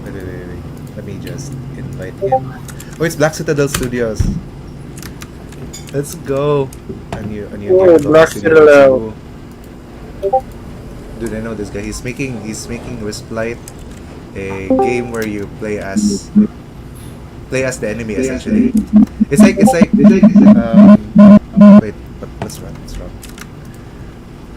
It's like Rimuru this time. Wherein the I think kanang if I think if we we can explain it the moment and he's here. Okay, he's here. I'll join in.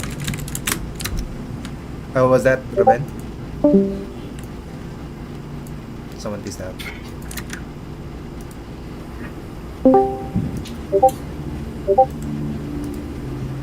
Hello, Black Citadel Studios. Is this Cebu based? Yes. Again? Yeah, he's Cebu based. He's making a game, pretty good one already. Wanna introduce the game, Black Citadel Studios? Super secret. Super secret project. Super It's a secret project. He has a YouTube channel that's super has super good content, and everything's so up to date. Like wow, amazing how you get the time and the perseverance to keep doing that on top of developing the game. That's something actually we struggle with. For the game devs here, do you guys create devlogs and stuff? What's your experience with creating devlogs? You need to put time to make devlog, bro. Right. But it feels very nice because like this is just from me a producer perspective because like it feels like you check things off your list and like wow, we actually finished it. It's not just an item in like a Jira or a pickup or something. It's like it's actually the stay of the game. Yeah. It feels really cool. Oh, it's a devlog. Yeah, it's like a diary. It's a to-do list? No, it's like a No. diary of the It's like a progress. diary. Ah. Yeah. People should write onto that, but we're having trouble doing it essentially. But Black Citadel Studios is doing amazing at it, so we wanted to ask for advice.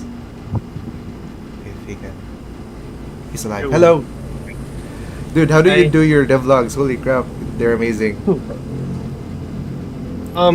I do weekly devlogs, and basically it's just like a diary of everything that's happening with the development of the game. Yeah, just while I'm developing. Yeah, while I'm developing the game, I'll just get some screenshots. I mean, video clips, the things that I'm doing, and then I'll write a script, record my voice, and then everything together. And I post every week, so it's just consistent. Dude, it sounds so easy, but that's not It's easy. really hard. It's really hard. That's not easy. How do you like keep yourself from being burnt out? You know, a weekly devlog content sounds crazy, dude. Like that's fucking crazy. Yeah, actually, like I think, with I think I'm already 10 months in development with my game, and I think my consistent partner is burnout. So I think that's very normal. Oh no, Yeah. So if you do game development and make weekly devlogs, surely you will get burnt out. So that's why you need to take your weekdays off, time off as well, much as possible. At the same time, you just have to be smart about it. Like while developing, you just get some clips so that later on you don't need to re-record again. Just put stuff together. Yeah.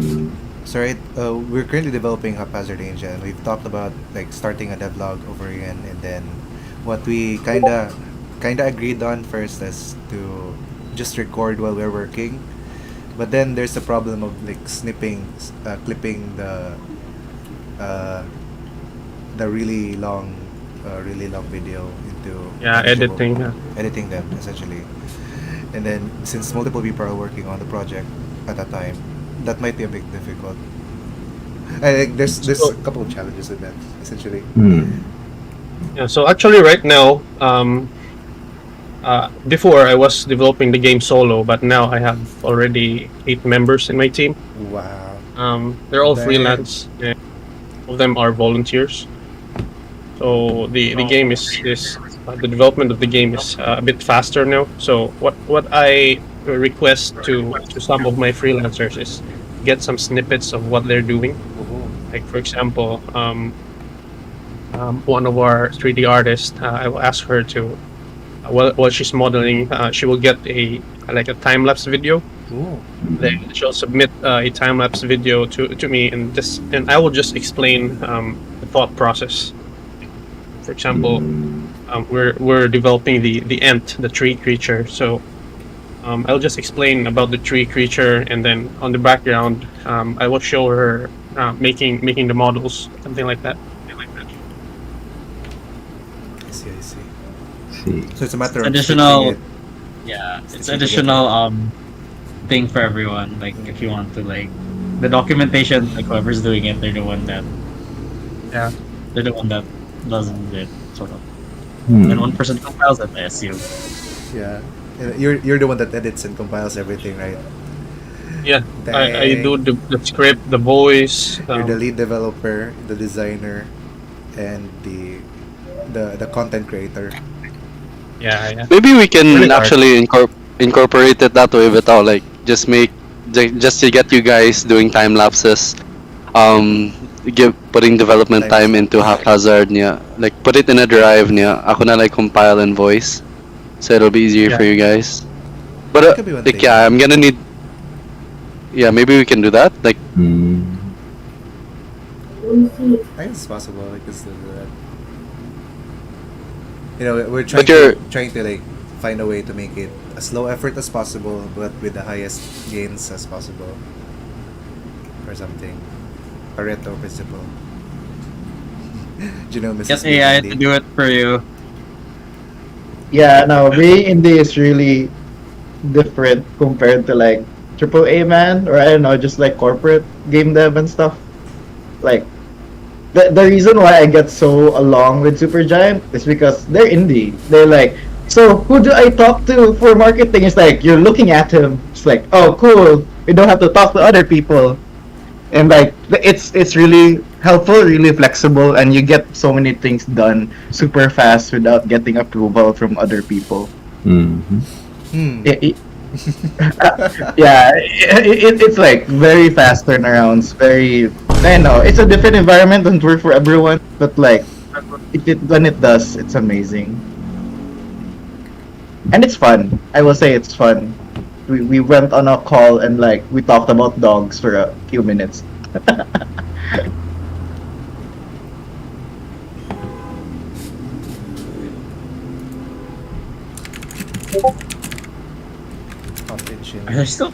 Are people still watching our stream? Yes.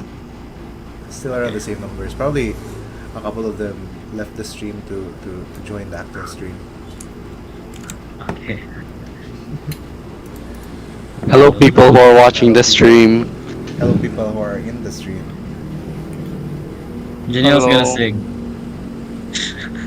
Hey, what? No, he's gonna rain. Janelle's gonna sing. He's gonna break the stream, bro. Oh yeah, question for Janelle. probably from all the AMC students right now. If you can write a Oh, they're step-by-step, students. surefire way to get into the game dev industry, what would those steps be? Step by step. Wait, can I think about it first? Let me just reply to a message. I'll get back to the question.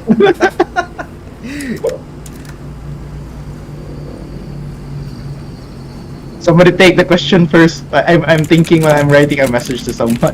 Right back. Sure. Into the game dev industry. Yeah, boss. If you wanna answer it. Oh, sure. Well, it really depends on which path you would take. Like, if you're an artist, I don't know, make some art, and then like for clients or so, if you want to start from there. But like for me, like for example, from gamer to a programmer. Well, of course, you need to learn programming languages, specifically on the game dev engines. So yeah, it really depends on which game dev branch you want to go in. Like, is it art? Is it programming? Is it sound engineering? There are many kinds of game dev branches, so you'll have to choose one to specialize in. So at the same time, there's even sub branches. Yeah, under programming, there are many other things. Yeah, like there's also the game design part. There's also QA. So there's so many There's a lot. branches. Yeah. Anything so- that can be a job can be game dev. Psychology, game dev. True. As someone who got into game dev, but what I do is technically just art. I'm not even doing actual game art. It's more like advertising the game. Ooh. But I'm still technically in game dev because I work for a game dev company. Yeah, exactly. Another one is Ruben. Ruben doesn't develop the game, but he markets the game. Like, it's a very integral part of game development still. But not Yeah, I think- necessarily just making the game. Yeah, I think there's a lot. Like, it's a whole ass business on its own, man. Like, it's a very underrated industry here in Cebu. No one really expects it to be essentially an arm for a lot of people, but it really is. Like, it takes a shit ton of people to make a game work. That's true. True, like no one's gonna play your game if no one knows about your game. Yeah, if you make the best game in the world and nobody knows about it, it's gone. What's a Witcher if no one knows it? Which? Or even Baldur's Gate 3. Gosh, the marketing for Baldur's Gate 3 is insane. Yeah. How they market it? I'm not really into Baldur's Gate, but like, I'm curious how they like super grew up. I think they just need a bear. That's it. I'm not the Baldur's Gate Vampire. anymore. It's too mainstream. Like, everyone's like, Baldur's Gate. I don't want to play Baldur's Gate anymore. What a hipster! What a hipster! But I swear to God, I was like, Oh my god, you hipster, Clint! It's like, oh, mainstream.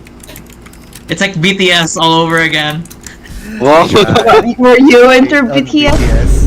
BTS, what a gatekeeper. You're gatekeeping, man.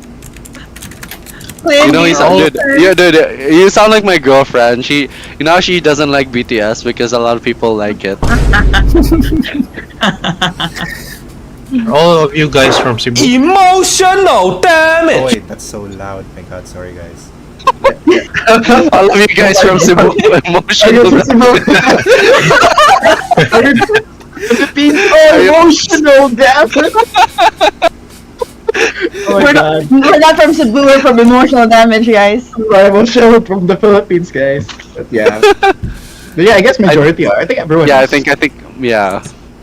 Yeah. I'm not Grandma. actually super sure how Baldur's Gate got promoted, marketed, but because I mostly heard it from friends. From Clint, from other Clint. friends too. From Clint, from friends, from Clint. Clint. How much is same though? How much is Arian paying you, God, I Clint? was so into it. I was so into it. Clint, it's your fault it got mainstream. You marketed it too hard to your friends. No, look where it is. I overhyped that shit. Yeah. Like, oh, it's so good now. You need to get the Baldur's Gate 3. This is your fault, Clint. Oh, your fault, Clint. It's But your fault anyway, it's mainstream now. yeah. Oh yeah, but I guess So to I was answer really that trying to question- like say that it was a really fun game, and I'm actually happy that like people played it because the genre's kind of it's not everyone's To get genre. into. certain- Yeah. Yeah. It's kinda amazing that a game like Baldur's Gate 3 won Game of the Year because of how hard it actually is to get into. It kinda just shows how good it was. I wasn't Exactly. even sure I would get into it actually. I was very, very surprised. I loved it. But well, that's what most well-written games do to me. If you're really well made, I will fall in love with you at some point. Yeah. So No, I'm because happy it, for- it I'm happy shows a for lot. Darian. People are fighting again with Spider-Man 2 versus Baldur's Gate. Bro, no, it doesn't make sense. You're comparing a studio that's way smaller than Spider-Man, bro. Spider-Man's so big. It's like, you talk about that budget versus Larian. Larian isn't that super big. It's I think they're kind of big. They just Yeah, but- I think they were kind of big. when But, you like, compare it. Yeah, I guess. Yeah. I guess not Yeah, that compared. yeah. But I don't know. I don't know the exact. It's like comparing the sea to the ocean or something. Yeah. Yeah. Plus, it's a very well-known IP and everything. That's true. Yeah. That's So true. I'm Yeah. glad Dorian got you Got know, Game of the got Year, the I'm highlight. saying. Yeah. Because I was so sure Tears of the Kingdom will win Game of the Year when it came out earlier, and then boom, Baldur's Gate 3. I can't deny how amazing it was, and I'm a big Zelda fan, and I was like, you know what? Let them win this one. Breath of the Wild won already. Like, let them have it. They actually Yeah, did so well. The way I see it is that Spider-Man, like, okay, I don't know if I'm gonna get hate for this, but it's so Spider-Man 2 was pretty mediocre. Like, I think if it was just some random IP, I don't think it would get the attention that Yeah. it had. Like, Yeah. Emotional damage. Shots fired No, I get Spider-Man it. 2. no, it was a fun game, but was it really like? Can you even compare like Tears of the Kingdom to Spider-Man 2? Like, dude, like, I don't know. These like- are very strong opinions, Ruben. These are very strong opinions. No, I'm just saying, like, dude, if it was any other IP, like, let's just say, okay, you guys remember Prototype, like that, I don't know, mid Dude, bro, that was 2000s. amazing. Holy shit. Yeah, bro, that's amazing, bro. I cosplayed that shit. Let's go. Like, dude, I'm just saying, dude, like, the shit that's in Spider-Man 2 was already in Prototype 2. Like, it's just in a prettier package and in a Spider-Man skin. Like, I don't know. That's what I think. That's Oh, right. That's- right. Yeah, very true. I feel that as well. But it's targeted to a wider audience because it's easier to understand and digest, essentially. And then everyone knows about Spider-Man in the first place. yeah, that's the Yeah, thing. Like, it- it's It had big chances. yeah, like It was still Like- not Tears of the Kingdom though. yeah, Yeah. exactly. Like, that's how you do a sequel, man. Like, that's how you do a Yeah. sequel. Like, the Spider-Man 2 was, I don't know. Like, it was okay, but did it deserve like all those like people posting snippets of them doing web swinging and stuff? Like, did it really deserve that much hype? I don't know, man. Like, Mm. it's just a mediocre sequel with a Onwards, very. Ruben. Strong No. words, strong words. Played it to give my opinion on Spider-Man 2, but like, yeah. Did Dal play it in Spider-Man 2? We don't have it yet. I don't have a PS5. I'm sorry. You clip it up PS5, Is it in Switch? Oh no, it's not. If That would've it been had amazing. been the Switch, The Switch Wow. was code Wow. the Switch can't handle it, I think. If the Switch Oh, can play, dude, optimization issue. dude, Skill issue. Hogwarts Legacy is in Switch though. I mean, Is it streaming kind or Did is you it guys play actually Hogwarts anywhere? Legacy? Did you guys? No, it's in No. Switch, dude. Like, what the hell? It's like Skyrim. No, not Hogwarts Legacy. Skyrim. What's so good? Did you play it? Is it worth it? I want to. I didn't want to get it. It was too hype, and everyone was like, Everyone's playing it, so Clint won't play it. No, you're such a come on. One sure way to not let Clint play anything. Make sure it's in mainstream. But yeah, you know, the Switch can surprisingly run a decent amount of games just as long as it's optimized well. I can't. Yeah, I mean, can't. Breath of the Wild, Tears of the Kingdom. Yeah. I mean, Yeah, it is, but it's not really easy to optimize. Like something as Coming from a gamer, game dev. something like what do you call this? The Harry Potter game. That's Skill that takes a issue. lot of skills to do that, Skill issue. and resources. Dude, like, okay, like What I'm Bethesda hearing has is skill been issue. Bethesda has been going nuts with it. Or they don't? No. Ambot lang. Kinsa ganing developer sa Doom Eater, no? Not Bethesda. ID software. Yeah. ID software. ID software, right? Yeah, they've been doing really well in terms of porting their games in this. Oh, that's this, because the the Switch. one who does the porting isn't Bethesda itself, but they Yeah. what's her name? They're gods in porting. If they want if they want like a PS4 game to go to the Switch, hire those people. They're wizards. Yeah. Who's that? Secret Six. Okay. nice, Segue. Hey, I mean, we're porting Hades, and that's a challenge. But anyway, Hades. moving forward. And other games you can't say cause NDA. Yeah. Woohoo! Alright.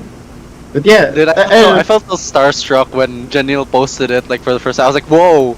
No, this is the guy. This is the guy. This is the producer of the This is the guy. Yeah. critically acclaimed game. Yeah, to God damn. meme a lot. Do you know how hard it is not to talk about something for like an entire year? It's like, bro. And you Yeah. only had like fellow Secret Six people to talk to. Yeah. It's like Dude, torture, man. Dude, I was starstruck, dude. I was starstruck. Like, I can't believe I have this guy on speed dial in my messenger. The Hades guy. Hades The guy. Hades guy. The Hades guy. Hades nuts.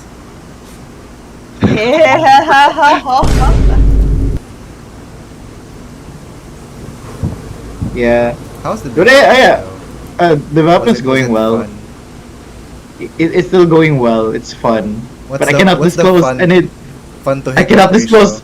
I cannot. Oh, fun. I guess a lot. I don't know. I just enjoy it a lot more because it's indie. So like, I would say 90% fun, 10% like, you know, the gentle.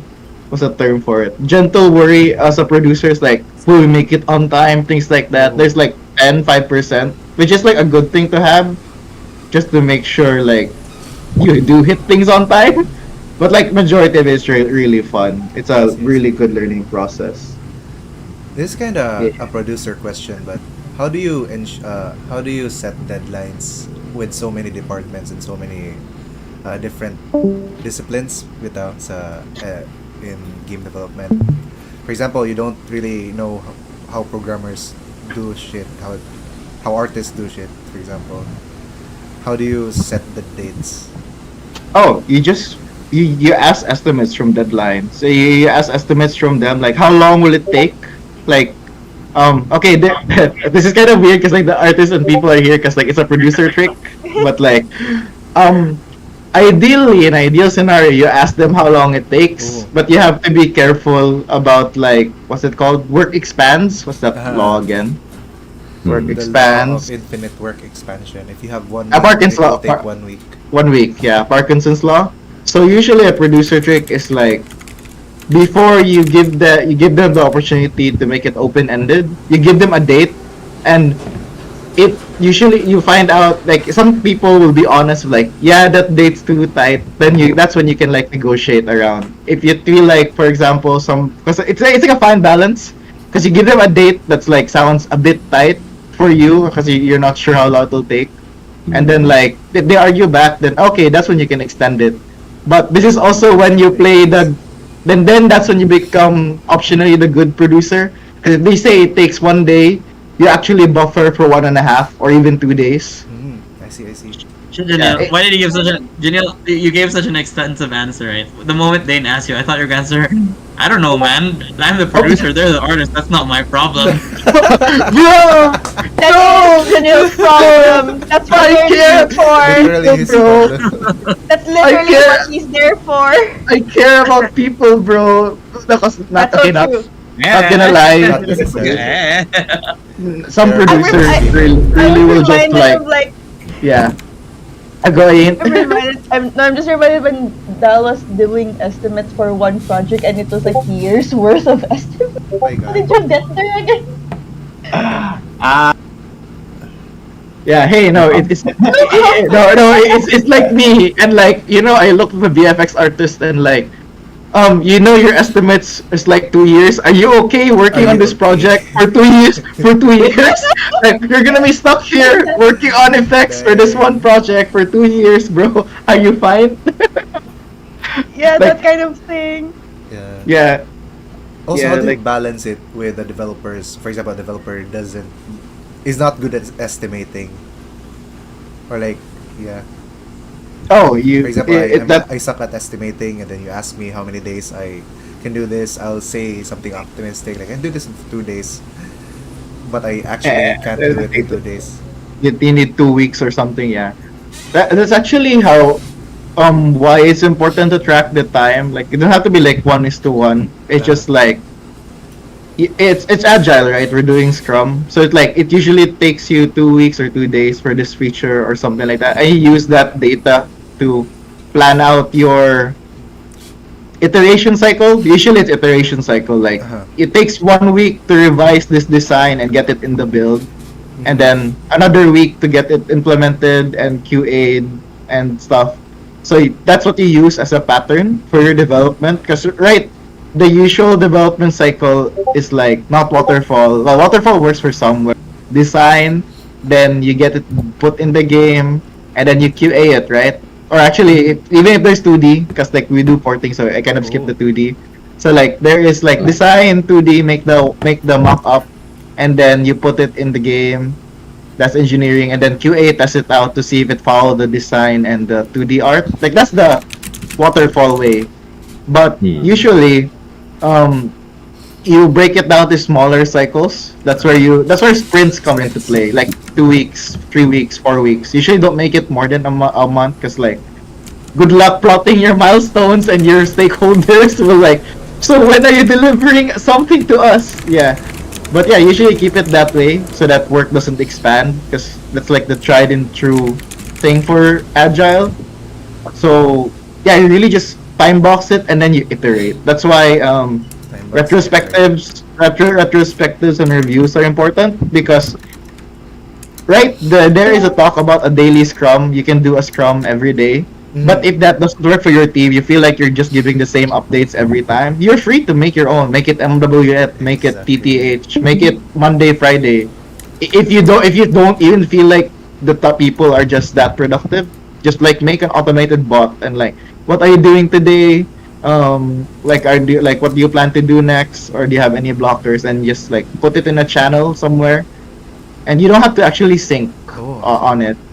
Yeah, like that can work, but like, it mainly works if you guys have if the tasks aren't complex. Like if something's dependent, because there's another way to do the scrum where you don't answer the 3 questions. You just look at your backlog and see what items are stuck there, just so that you don't hold everyone hostage. If you notice like the developer that said this takes 2 days and that's stuck there for like a week, that's when you start asking like how are you doing with this, my dude? Are you okay, bro? Are you still alive? That's kind of what we do as a studio. We just we don't do a daily stand-up. It's more of a daily sit-down. You just chat what you're gonna do today, what you did yesterday, and if there's anything blocking you from getting your progress, something like that. Yeah, Really cool and stuff, though. yeah, and really it's what fits your team best. Because some people, like I've noticed, because I work with a lot of people, it's like some people you can trust them to do their job. They update their tickets. They're like, I don't even have to touch the Excel sheet anymore, and they like fill everything up. I'm like, bro, you are godsend. You document everything you do. And then there are people who are like, so when was the update you promised me? So yeah, that's when like you have to pull in your daily scrum. You have to be a bit more like supervisory in that role. It's not ideal, but you kind of have to do that sometimes because some people are really need a bit more supervision. I see. So yeah. So yeah, depends. Usually more junior. The more junior you are, it's like you kind of have to guide them, not because they're lazy. It's more of just like They you know get when you yeah, they get lost, or when you're new to something, you're like, yeah, I think I can do this better. Oh yeah, I can And do there's a this million better. things you have And to there's think of. yeah, a million things you have to think of, and you realize like, oh yeah, shit, my deadline was today. Why have I not submitted this for feedback? And then the lead will like, huh, you should change this, and you realize like you're in too deep. You're in too deep, bro. You can't just refactor all your code in that day. I see, I But see. yeah. That's something to improve on definitely for me because I'm kind of very lenient with deadlines. I'm just gonna say, deadline is whenever, and then people just like stretch that deadline until when it becomes a hard deadline. Yeah, well, welcome to Parkinson's. It's Parkinson's law. Yeah. Parkinson's work law. expand.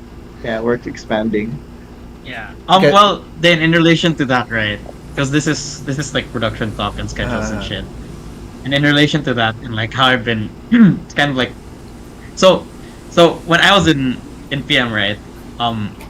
There was this. I was assigned this task to like train an intern, and like from that, you know what? It's essentially what like we're sort of doing right now. We're basically like what I did that time was I got an intern like trained from like scratch. And I was given like how many hours? Like 500 hours to do that. Like 500 hours, and like it was pretty simple because like I kind of knew how many hours the intern was going to be working, and yeah, like 500 hours, and okay, one working day, 8 hours divided how many days, and I got the exact number of days, and then okay, so this is the intern task, and I can just like cut it out, like okay, where's the sculpting part, the retopo part, that part, and I was able to do that, but with Capriccioso, the way how things work here is a bit different, and like I think numbers aren't like actually like I'm still streaming, right? Let me show you guys like this. I skipped this kanina because it was kind of boring to look at, but now that like we're here, I kind of want to. Yeah. Brought up production talk. Let's go. Okay, so like, let me talk about this. So this is like an example of like 2D work, right? Like in a normal 8 hour a day work whatever, you can kind of like, okay, this is day 1, day 2, day 3, day 4, day 5, day 6, day 7, and this is working days. Okay, this doesn't count like Saturdays and Sundays. Like I can easily do this to a certain extent, like if you're on an 8-hour shift a day, and everything's kind of like, it's measure predictable, right? Like sometimes you're given, oh, we need a 3D asset, like we need a 3D object, and the budget's 5 days, and I can give that to that 3D modeler, and then they'll probably finish it within those 4 or 5 days, right? Like an object. But in here, because the nature is a bit more flexible, and I was observing this when we were doing portfolio last time, like it's really hard to follow these because like again, like, you know, it's kind of hard because, well, first people are learning, and like let's say for example this one that gets pushed to like this one, and everything here gets kind of like pushed forward and stuff like that. So which is what was happening, which is why we didn't, you know, it's okay, I guess it's fine. I guess I'm just like thinking about it, like if we don't measure our days by 8 hours, because I know it's part of the company that we don't work under the 8-hour rule. These numbers are based off like 8-hour cycles. Yep. So if we don't have that in the company, which again it doesn't have to, it just makes it a bit hard to track / anticipate. Does that make sense? Yeah. Because the way we kind So of normal- work is that yeah. you just if you are not able to work full 8 hours in a day, you can just catch up in another day based on the like it's loosely based on the 8-hour day work. So basically, Yeah. you provide 8 hours worth of value per day, something like Yeah, that's the logic behind It's it. not the But if 8 you're not hours have to be following 8 that, hours. it gets a bit hard. It gets a bit muddy, right? Like it gets a bit muddy. yeah, and also counting, right? That like I think Nika and Tristan you can just nurse those students, right? I don't know what days they have class, what days they don't have class. Okay, normally you would like say, okay, Nika's gonna be working 4 hours today, so that's like half a day. That's like countable in numbers. And then you can budget that like, and you kind of like get tracked like, oh, Nika takes 5 days to make a full day illustration, and that becomes like the norm. Whereas like if we don't follow anything like that, things are kind of like, I don't know, whenever she's finished, I guess, which is I like see, I hard to see. track.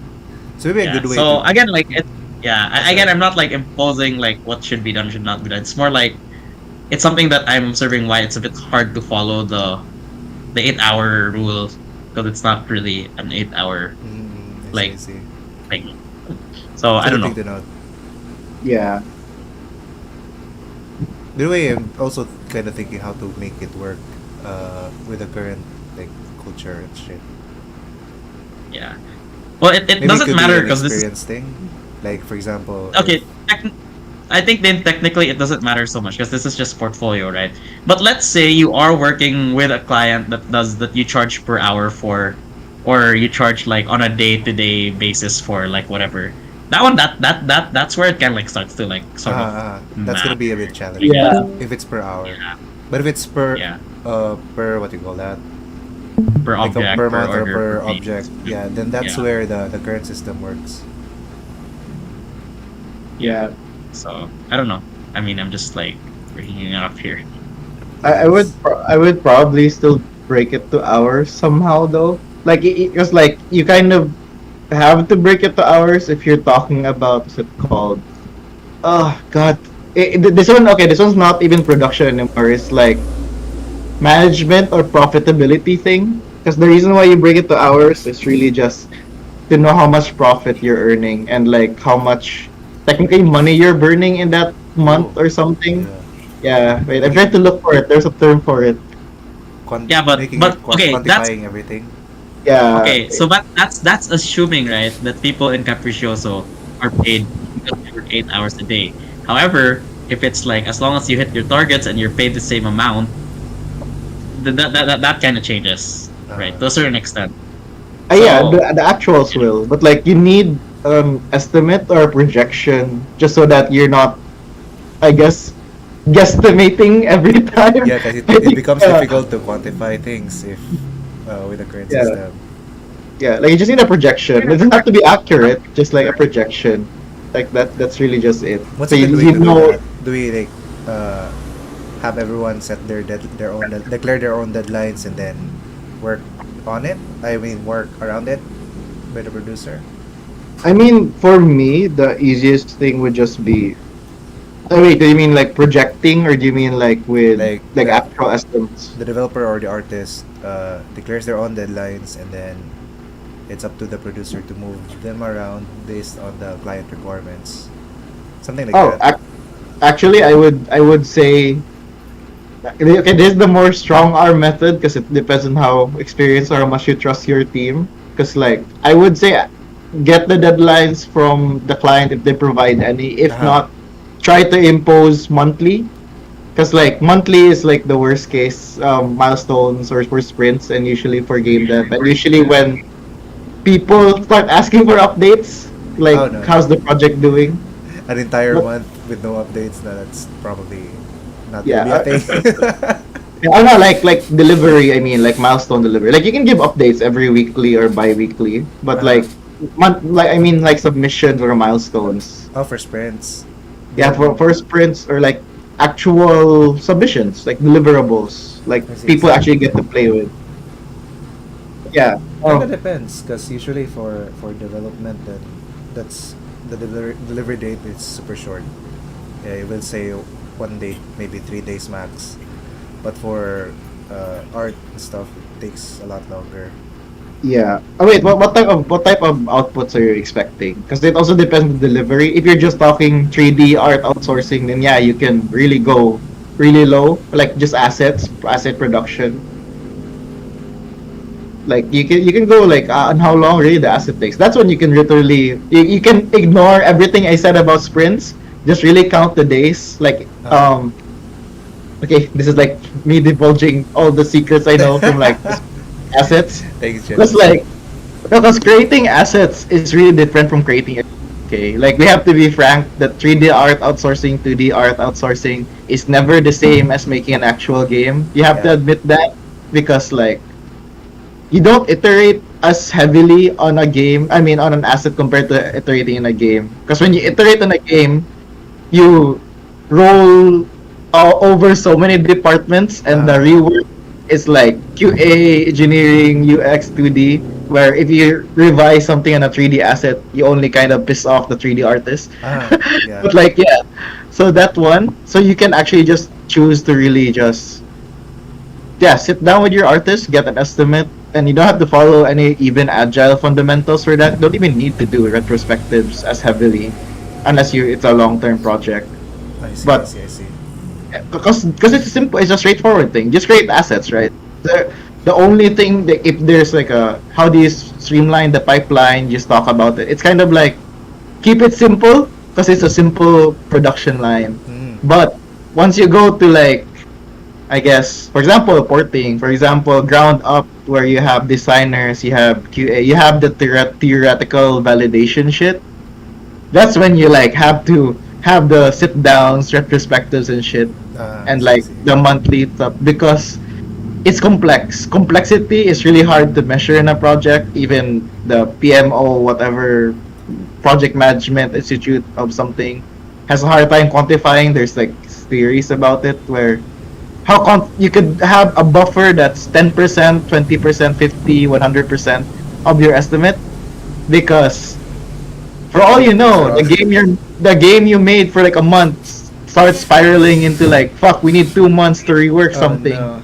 Yeah, it's like that shit really happens so too much to the point where like fuck man, making it so hard. But yeah, that's why it's like you try to strong arm it a bit where you put milestones that are monthly or even every 2 weeks, and you dictate things because unlike a 3D artist, you have to worry about submitting, making sure it's properly wrapped, properly optimized.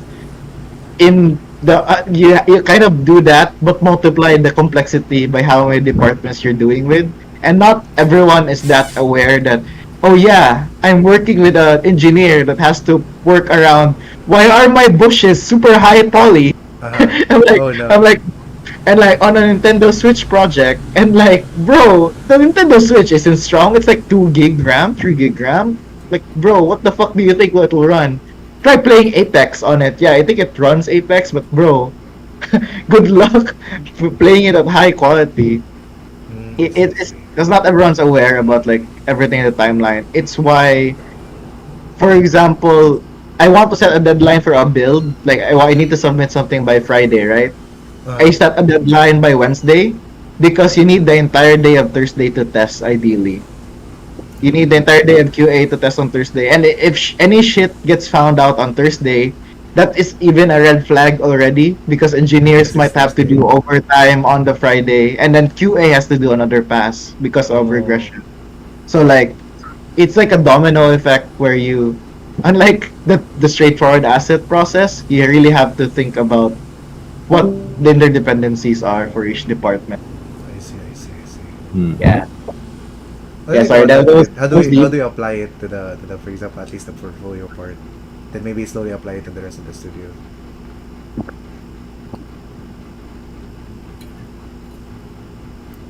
I think Clint is in the zone.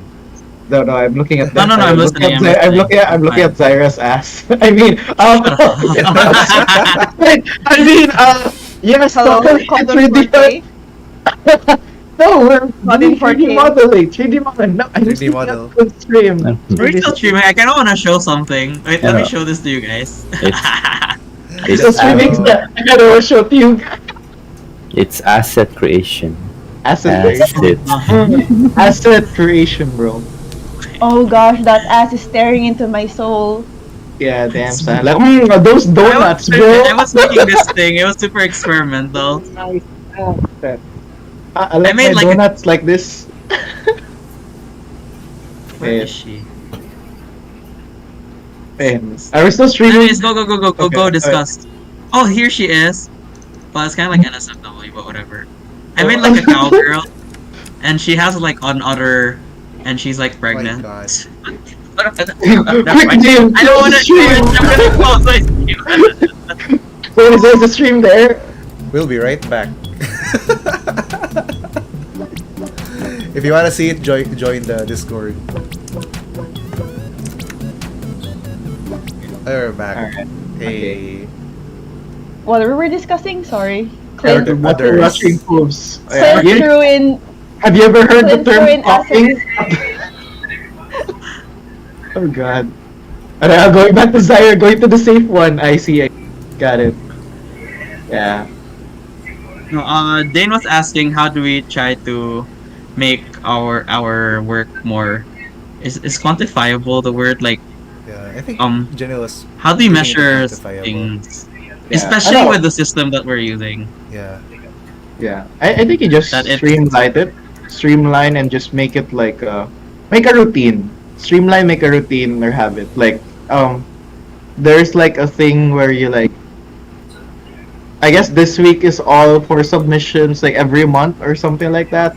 Like if you mean because if you're working on like this type of basis where people get to decide, I guess, or they're not time boxed by their time, you kind of like you kind of have to time box it yourself as a pattern or routine in the studio. Where like every third of the month we have this submission already, or every like last week of the month we have to play tests or things like that. Like Maybe like.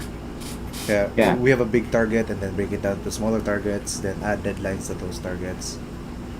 Just Yeah. something simple like that. We probably don't need to quantify it per hour. yeah, you or don't. something. Yeah, you don't have to quantify it super early. Like that one. It depends how much you do your studio really, because like it kind of works out because like for example, if you guys watch the deblog, I got pulling Hades examples. If you watch the deblog of Hades in clip, they have like every month everyone needs to play test the game. Up to Oh, them that's pretty cool. how long, but like they all come together. I think every end of the month to share their findings about like the build and stuff, and that's when they iterate and point things out. So it's not like a set schedule that like oh yes play 1 hour of Hades every day. That Not something Yeah. like that. But just in general, play it once a month.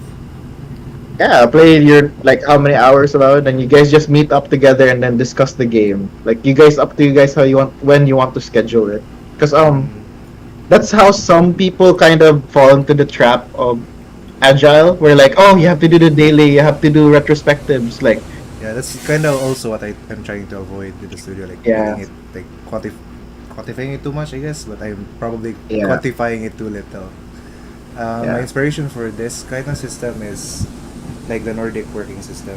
I used to work for I think Jen is familiar with this, Module Time, like Yes. a Swedish Yeah. educational game company. They made it work with the kind of system that we have right now. So I try to learn from it as much as possible, but also learning from quantifying stuff and making things predictable. Again, then I'm just saying I wasn't saying you have to quantify things. I'm just not sure how to make things more predictable on it's, the art. it's, it's, yeah. it's something I can It- learn though from, and Yeah. something we need to figure out. But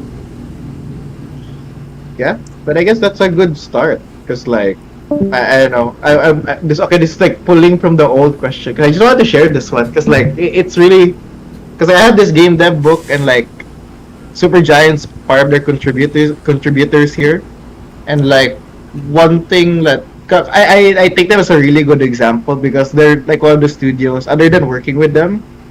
Based off this book, so I can talk about it. So this because this is public knowledge, not no insider info here, bro. It's like just buy the book and you can get to know. stocks go But like, there are the studios that are not shy when they say like they have to contract work or they have to strike a partnership because they're really like, they just want to start because it's better really to like start now than to try to do theoretical things inside a room and like just worry.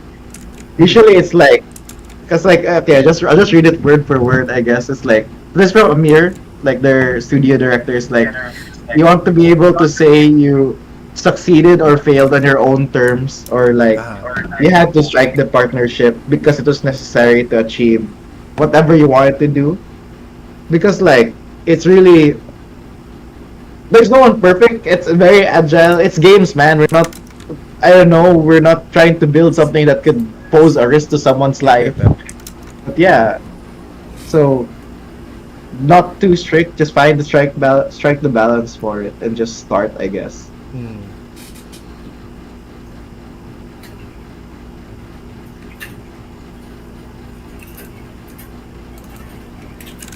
Just taking down some notes. Dude, I'm learning from the stream that was supposed to teach other people. No, if I could, I'll send you the PDF copy of this book. Let's This go PDF send copy it is here. really good. Yeah. Bosparas should also learn from it as well.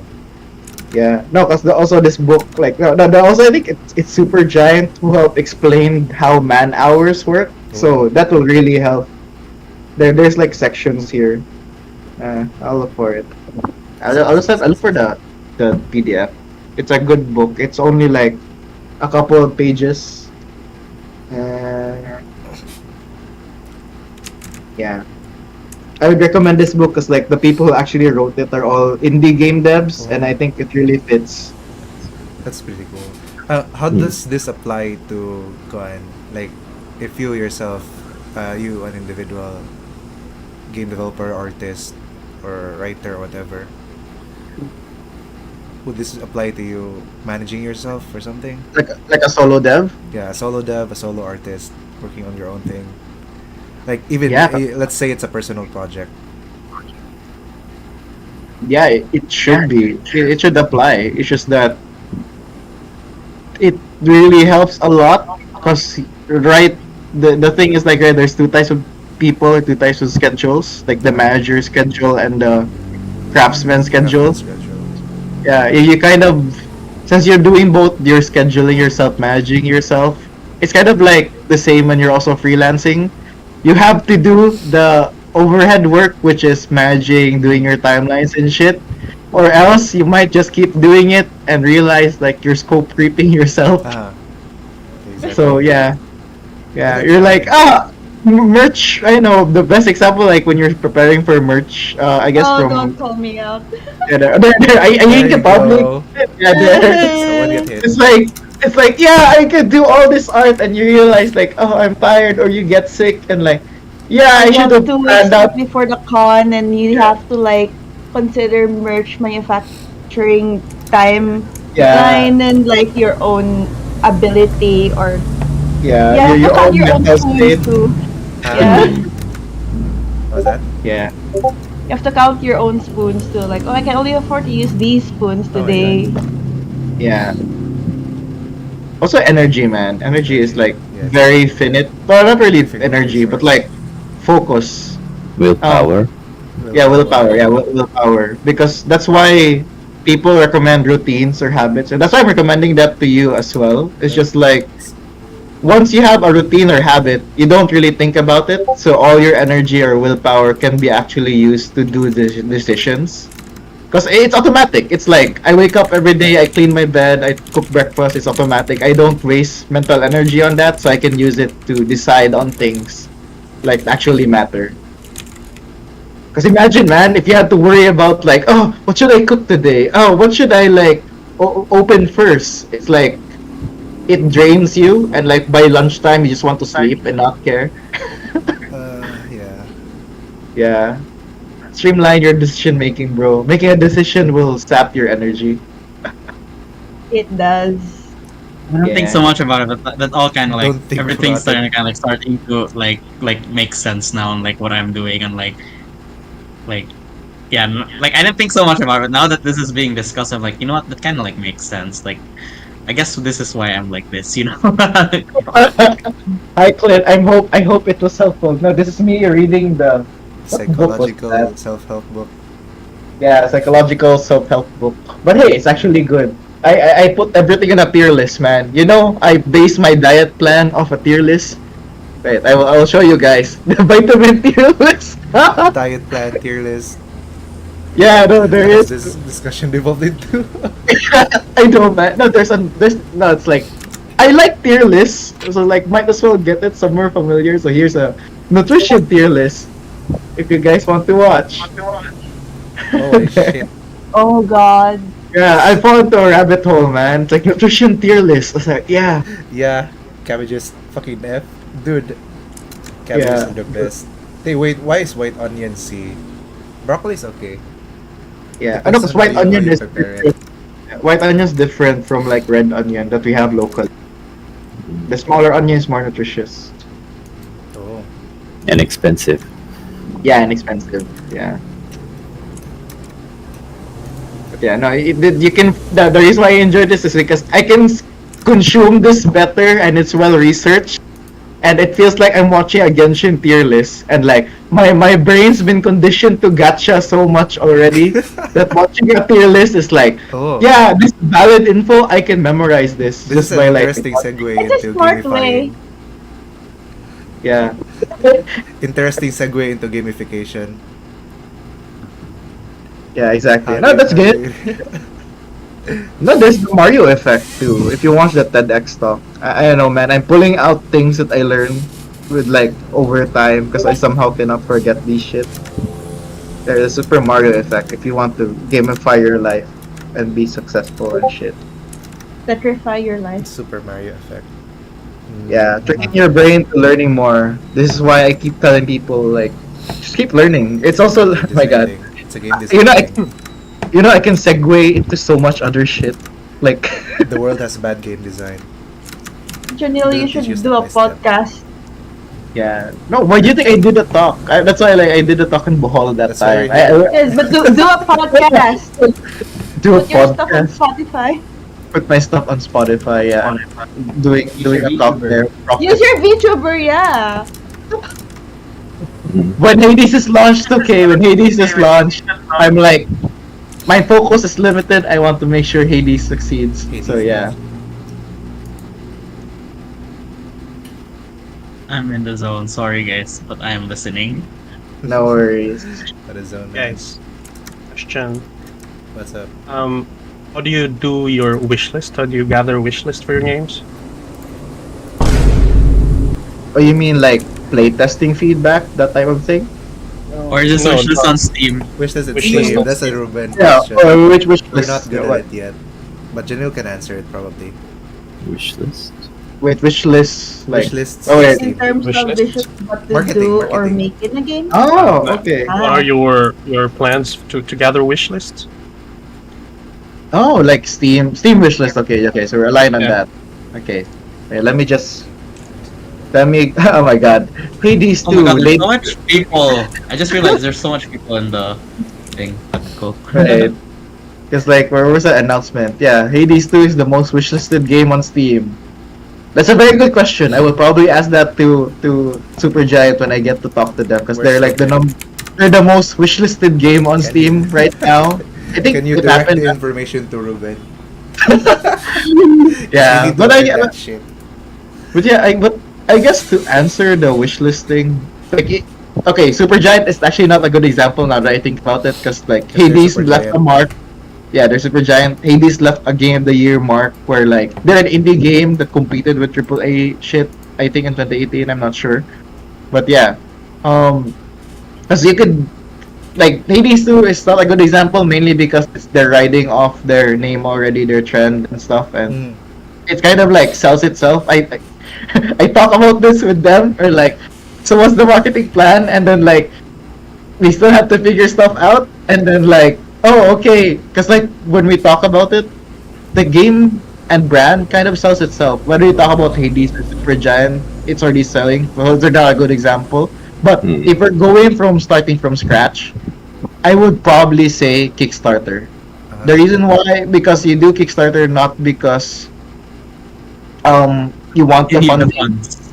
Yeah, it's not because you need the funds. It's because when you have Kickstarter and it says you're fully funded with 24 hours, things like that, it brings clout. It brings a lot of Yeah, it does. attention. Minutes of fame.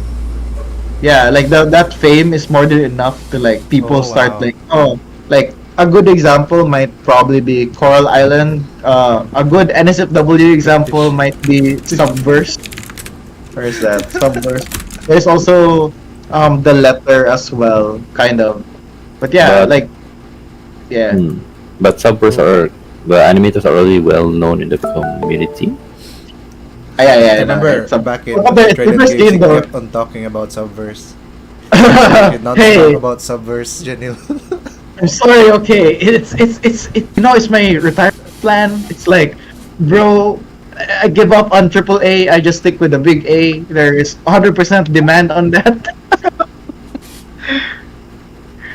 But yeah. Kickstarter Speaking as of a like marketing. Kickstarters, there's this game I'm looking forward to. Have you guys heard of Touch Starved? Oh my god, I was gonna bring that up.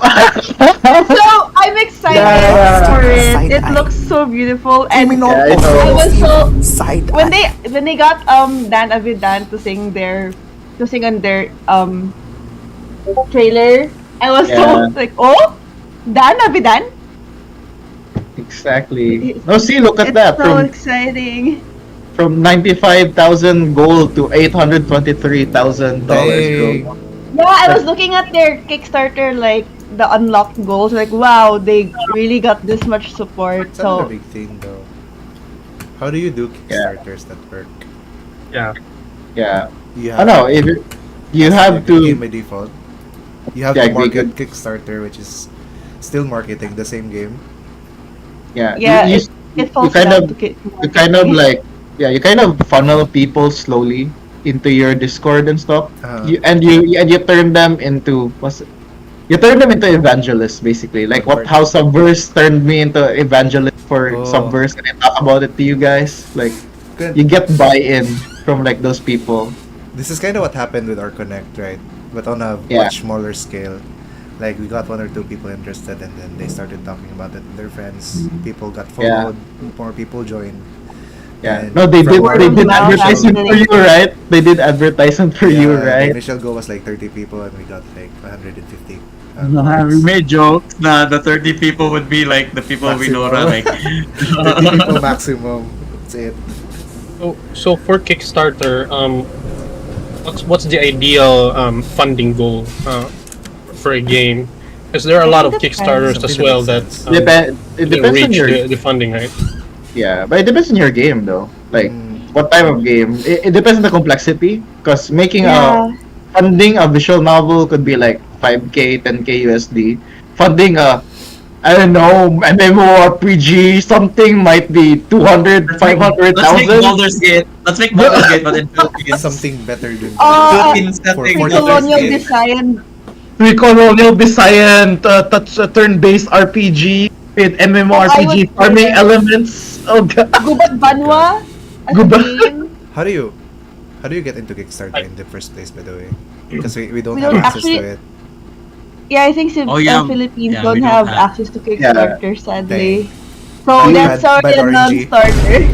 Yeah, bad RNG. But now you partner with people, I guess. But you have to. You have to that's when trust you them. have. Holy shit. Yeah, you have to And trust then them. That's so hard.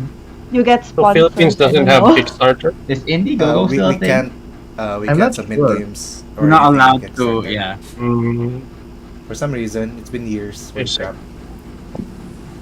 But there are a lot of other crowdfunded platforms that other than Kickstarter, pero Kickstarter is probably the biggest one. You know, some Yeah, for some game marketing, developers especially. are like thriving with Patreon, so that's one thing. Yeah, there's Yeah, Patreon. Patreon is actually very good. Yeah. Patreon is good if you want to. I guess that's one way also to make it a living. Okay, I will pull from.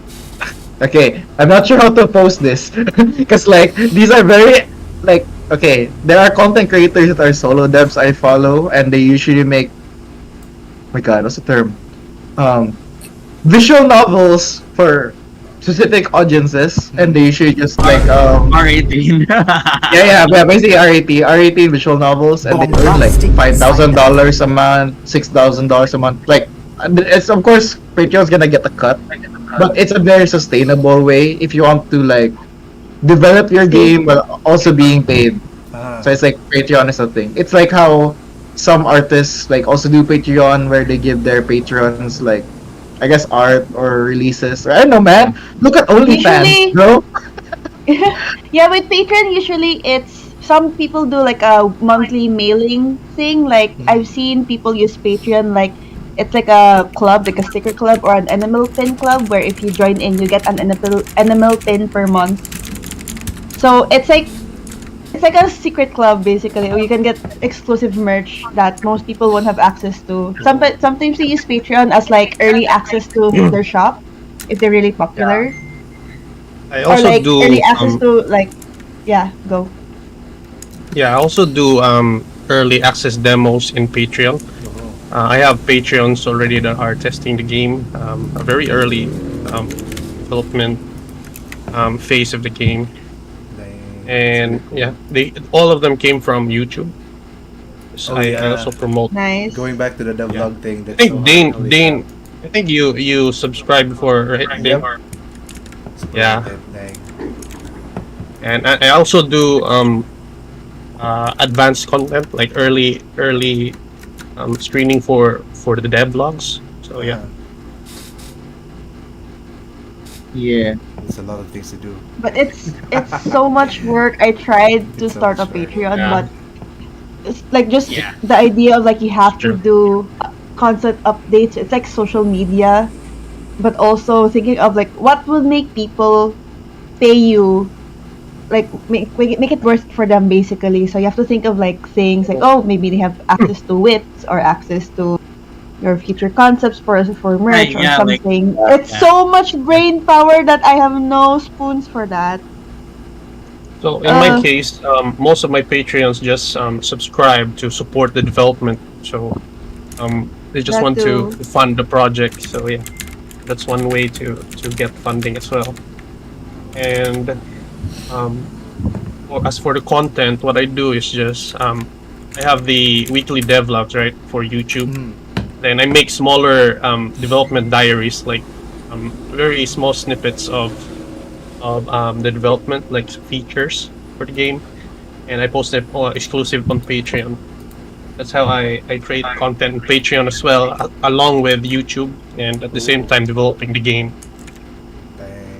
Yeah. That's a lot of work. Holy crap. One way to be hacky Do you with your still sleep? Patreon, with your Patreon also is just like distance your releases. Like there is the public release, there's this tier 4 release, tier 3 release. Like just distance it like a week each, because people would like actually just subscribe because give me my content now.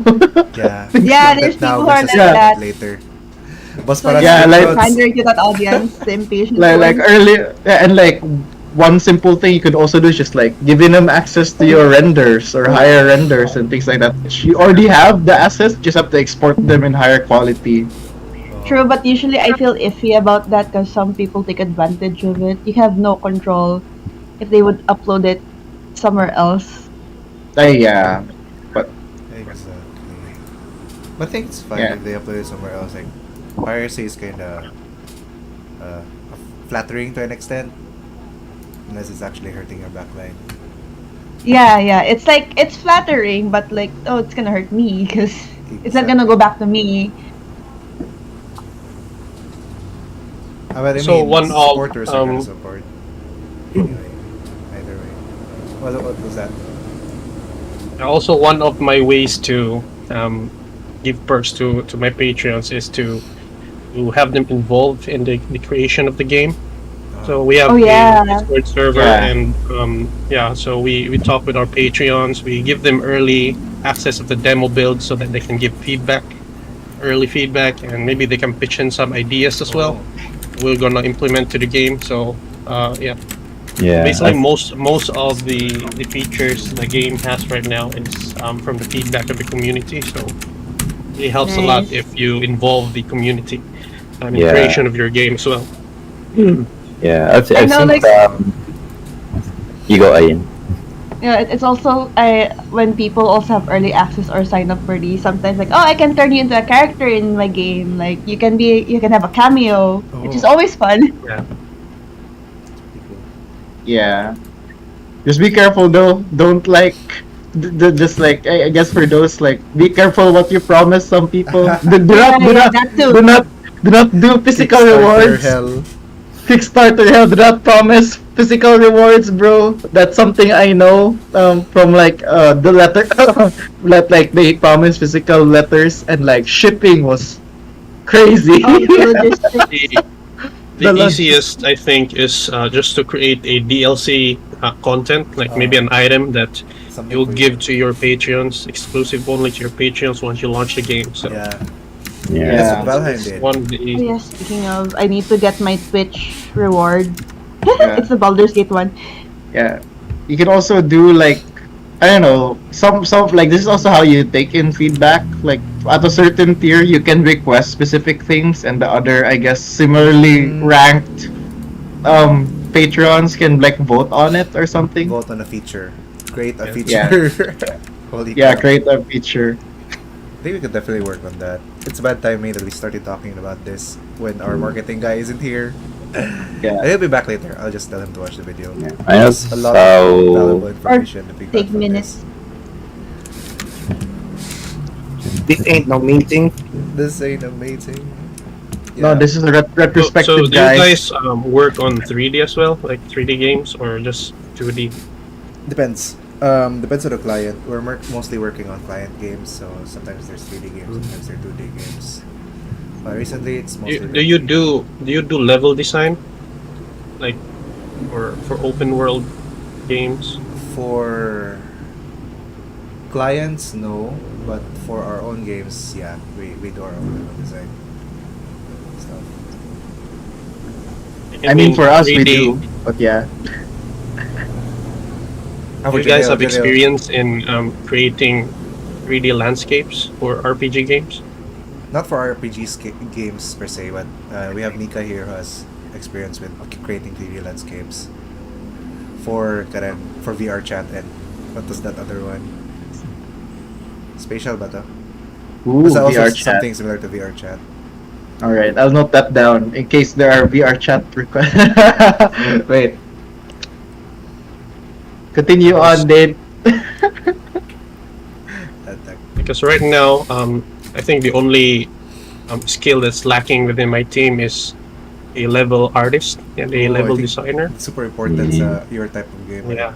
Since it's open world. Yes, so we're actually almost done with our combat gameplay loop. So the next phase of the development is to make the levels. So chapter 1 of the game is a very big level. So we need to we need a of skill for that one. Let's go. Yeah. For level design, then I can probably connect you with someone from Polypix. Because a lot You of guys them have will any- probably very good at it. Do you guys have any idea about the average rate for level designs? I don't. I can connect you to a game designer too. Is that really something we want to publicly disclose? We just say we'll connect him with a game designer. average. No, cause like the thing is like with rates, it's really a your mileage. Cause like it depends also on their experience and also where they're based at, and also how you prefer to pay them. You have to base it on their cost of living, their location, or prefer it. Cause like standard is like really different. Cause rates are a kind of like a what's the term for it? It's a touchy topic, fluctuating and a touchy topic for some. So it's like I might as well sensitive. Yeah. I mean, Yeah. Guys, So I'm you- done streaming. I'm not gonna work on Zyra anymore. I'm sick of her. Wow, you're Wow! Let's go! Look. Oh, you're done. She's You're not done with Zaire. Oh, okay. She's not done, but she's like, she's almost. By the way, this is Wild Rift Zyra. It's not like normal Zyra. But if you guys notice, like they changed her a lot. Yeah. Like the new one's like more covered. The old one was like she was like naked, like literally not I wearing. know, right? Bring back the old. I mean, I'm a streamer. Yeah, the new one's like pretty covered. Like this is the only part that's showing her skin is like literally just that part. Everything What if else it's is her like, covered. What if it's her skin? Cellulose. As Yeah, so, So technically she's Snake. That's the old Zyra. she's a But plant. she need, I think that's but she needs to show more. She needs to photosynthesize. Yeah, she's a photosynthesize, man. Come Show on. So then it's the green parts that photosynthesize. So should she be all green? Just be plant woman, man. Just be a I can plant. give Zyra an other if you guys want to see Oh Zyra. God. Bombastic you guys- side eye. You guys will have BRB screen.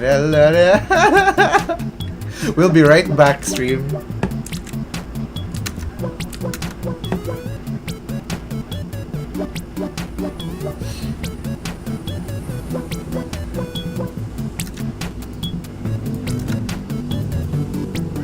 Okay, we're Not back. gonna. Yeah, I'll stop but like streaming now. that's how you survive, though. It's like as an artist, oh, you need to survive. Here are some specific types of art you can do to Let's actually go. pay the bills. You're gonna probably start like ending the stream. Start ending the stream because it's almost Yeah. 12, and you guys are gonna need some rest. Yeah, I'm gonna So, eat some you guys, yogurt. any more like urgent questions that you have in the back of your mind or forever retain your silence.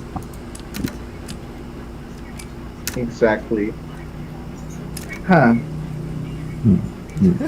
Look, horse Zyra. Just looking at this. This guys. Yeah, I'm looking at what horse Zyra or cow Horse. Zyra. The horse Zyra. I mean, like one way to really, you know, one advice I from like a 3D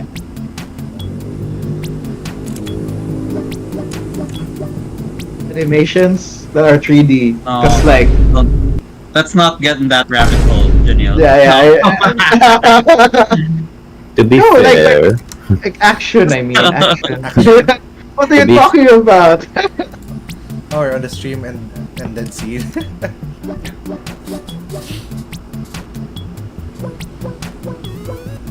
Advance the technology.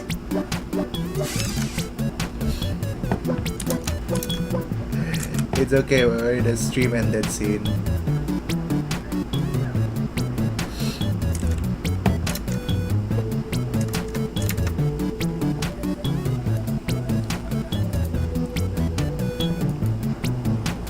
The 33 site.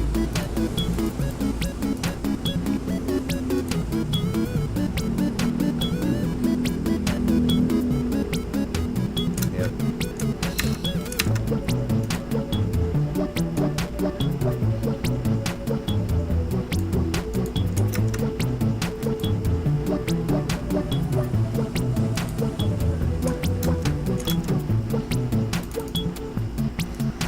Yeah, we're still live, but the stream has ended. We're not muted.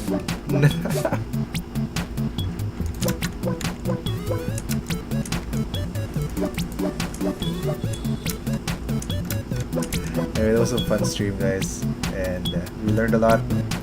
Even if we talked about a lot of things, from production to art and even development. And I guess that's a wrap. Thanks, guys. See you in the next stream. Probably we'll be streaming again with Janelle, Ayin, and other people next week. Ito na, Clint. We'll talk about Arconnect and everything that happened for the last year. Thanks, guys. Had fun. Bye-bye. Good night.